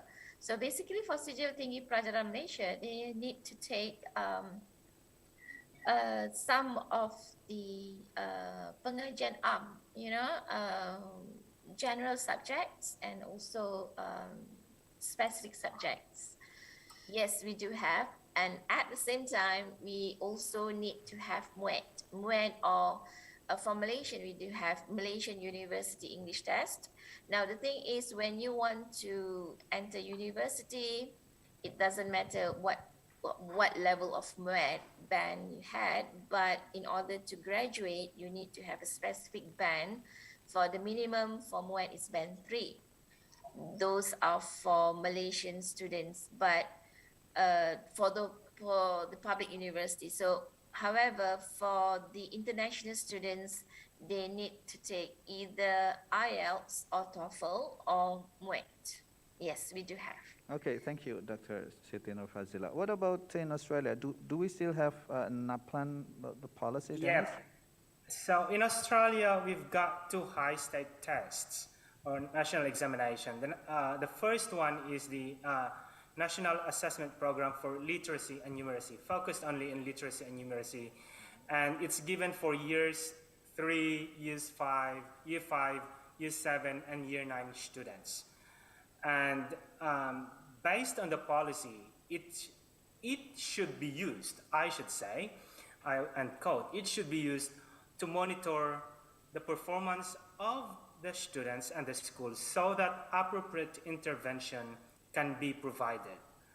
But the way it's being represented by media is different, because once the NAPLAN results are out, the media will rank all the schools and showing that these are the best schools, these are the worst schools, without accounting the context of each school.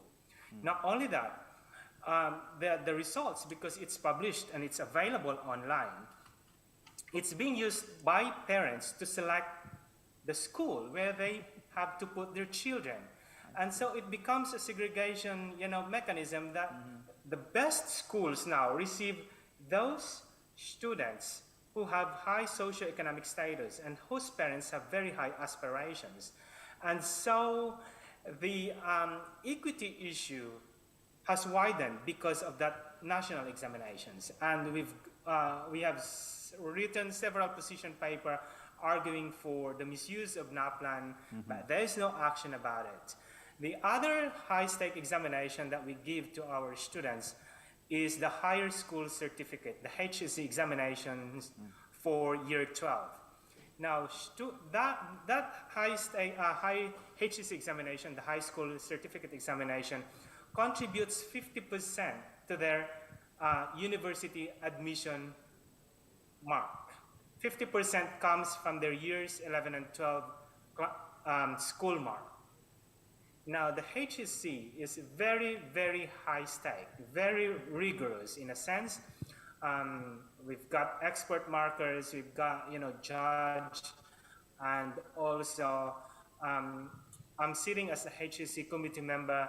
We're 16 academics to look at the results, do some adjustment, do all the rush modeling, and analyze the results. If there's discrepancies compared to the last 10 years, make adjustment in terms of standards if necessary, account for the contextual factors before we release the HSC results. Now, that is also become high stake in a sense because it's publicly available online. And those parents who wanted their kids or their children to have higher ATAR score, which is the university admission rank, will send their children to the schools with a very, very high HSC mark. I see. And so these 2 national examinations become problematic because the original functions are not followed, actually. So, and then there's so many moves or recommendations to scrap these 2 national examinations, but no, it's not happening.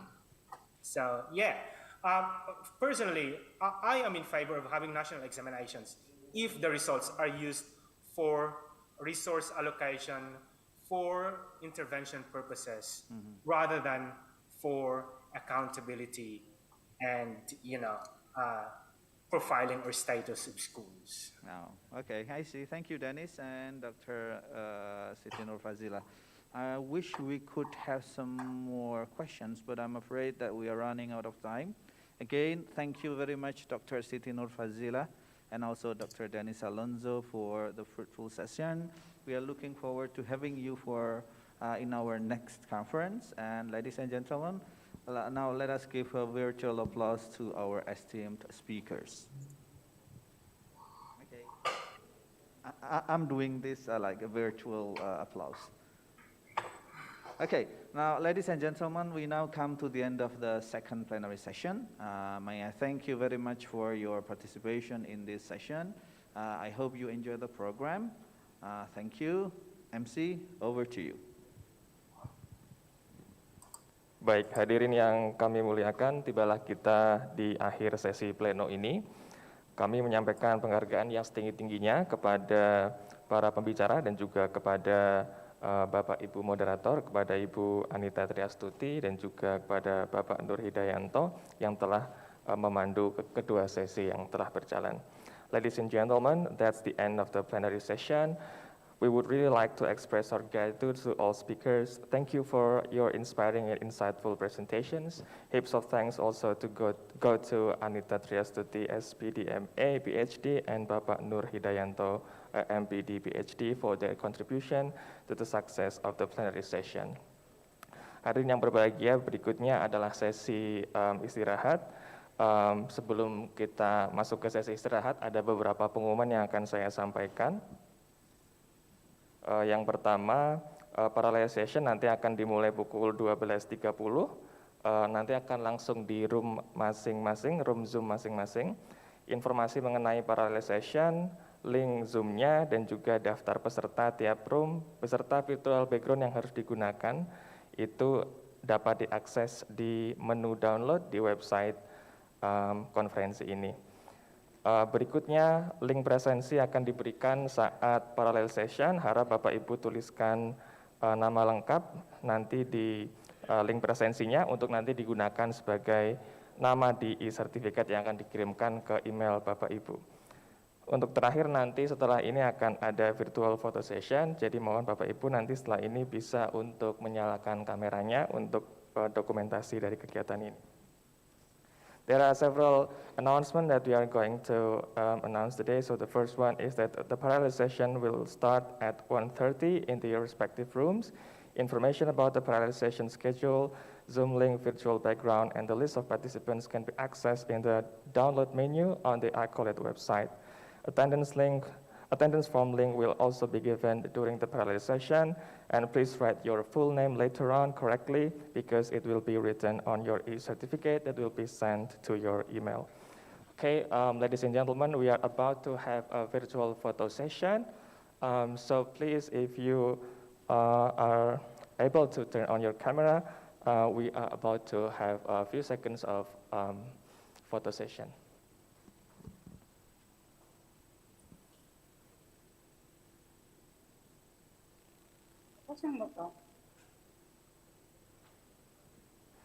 Ya, silakan dari panitia, apakah sudah ada yang mendokumentasikan? Ya. Oke, thank you very much once again for your participation. Terima kasih banyak Bapak Ibu sudah berpartisipasi pada kegiatan pagi sampai siang hari ini. Nanti akan kita lanjutkan setelah sesi istirahat pukul 12.30. Dan untuk sekarang saya tutup terlebih dahulu. Saya akhiri, mohon maaf bila banyak kesalahan selama kami memandu kegiatan dari pagi sampai siang hari ini. Akhir kata, Assalamualaikum warahmatullahi wabarakatuh. Waalaikumsalam. Thank you, Dr. Zaid. Thank you, Dr. Noor. Thank you, everyone. Thank you, everyone. Thank you to all the speakers.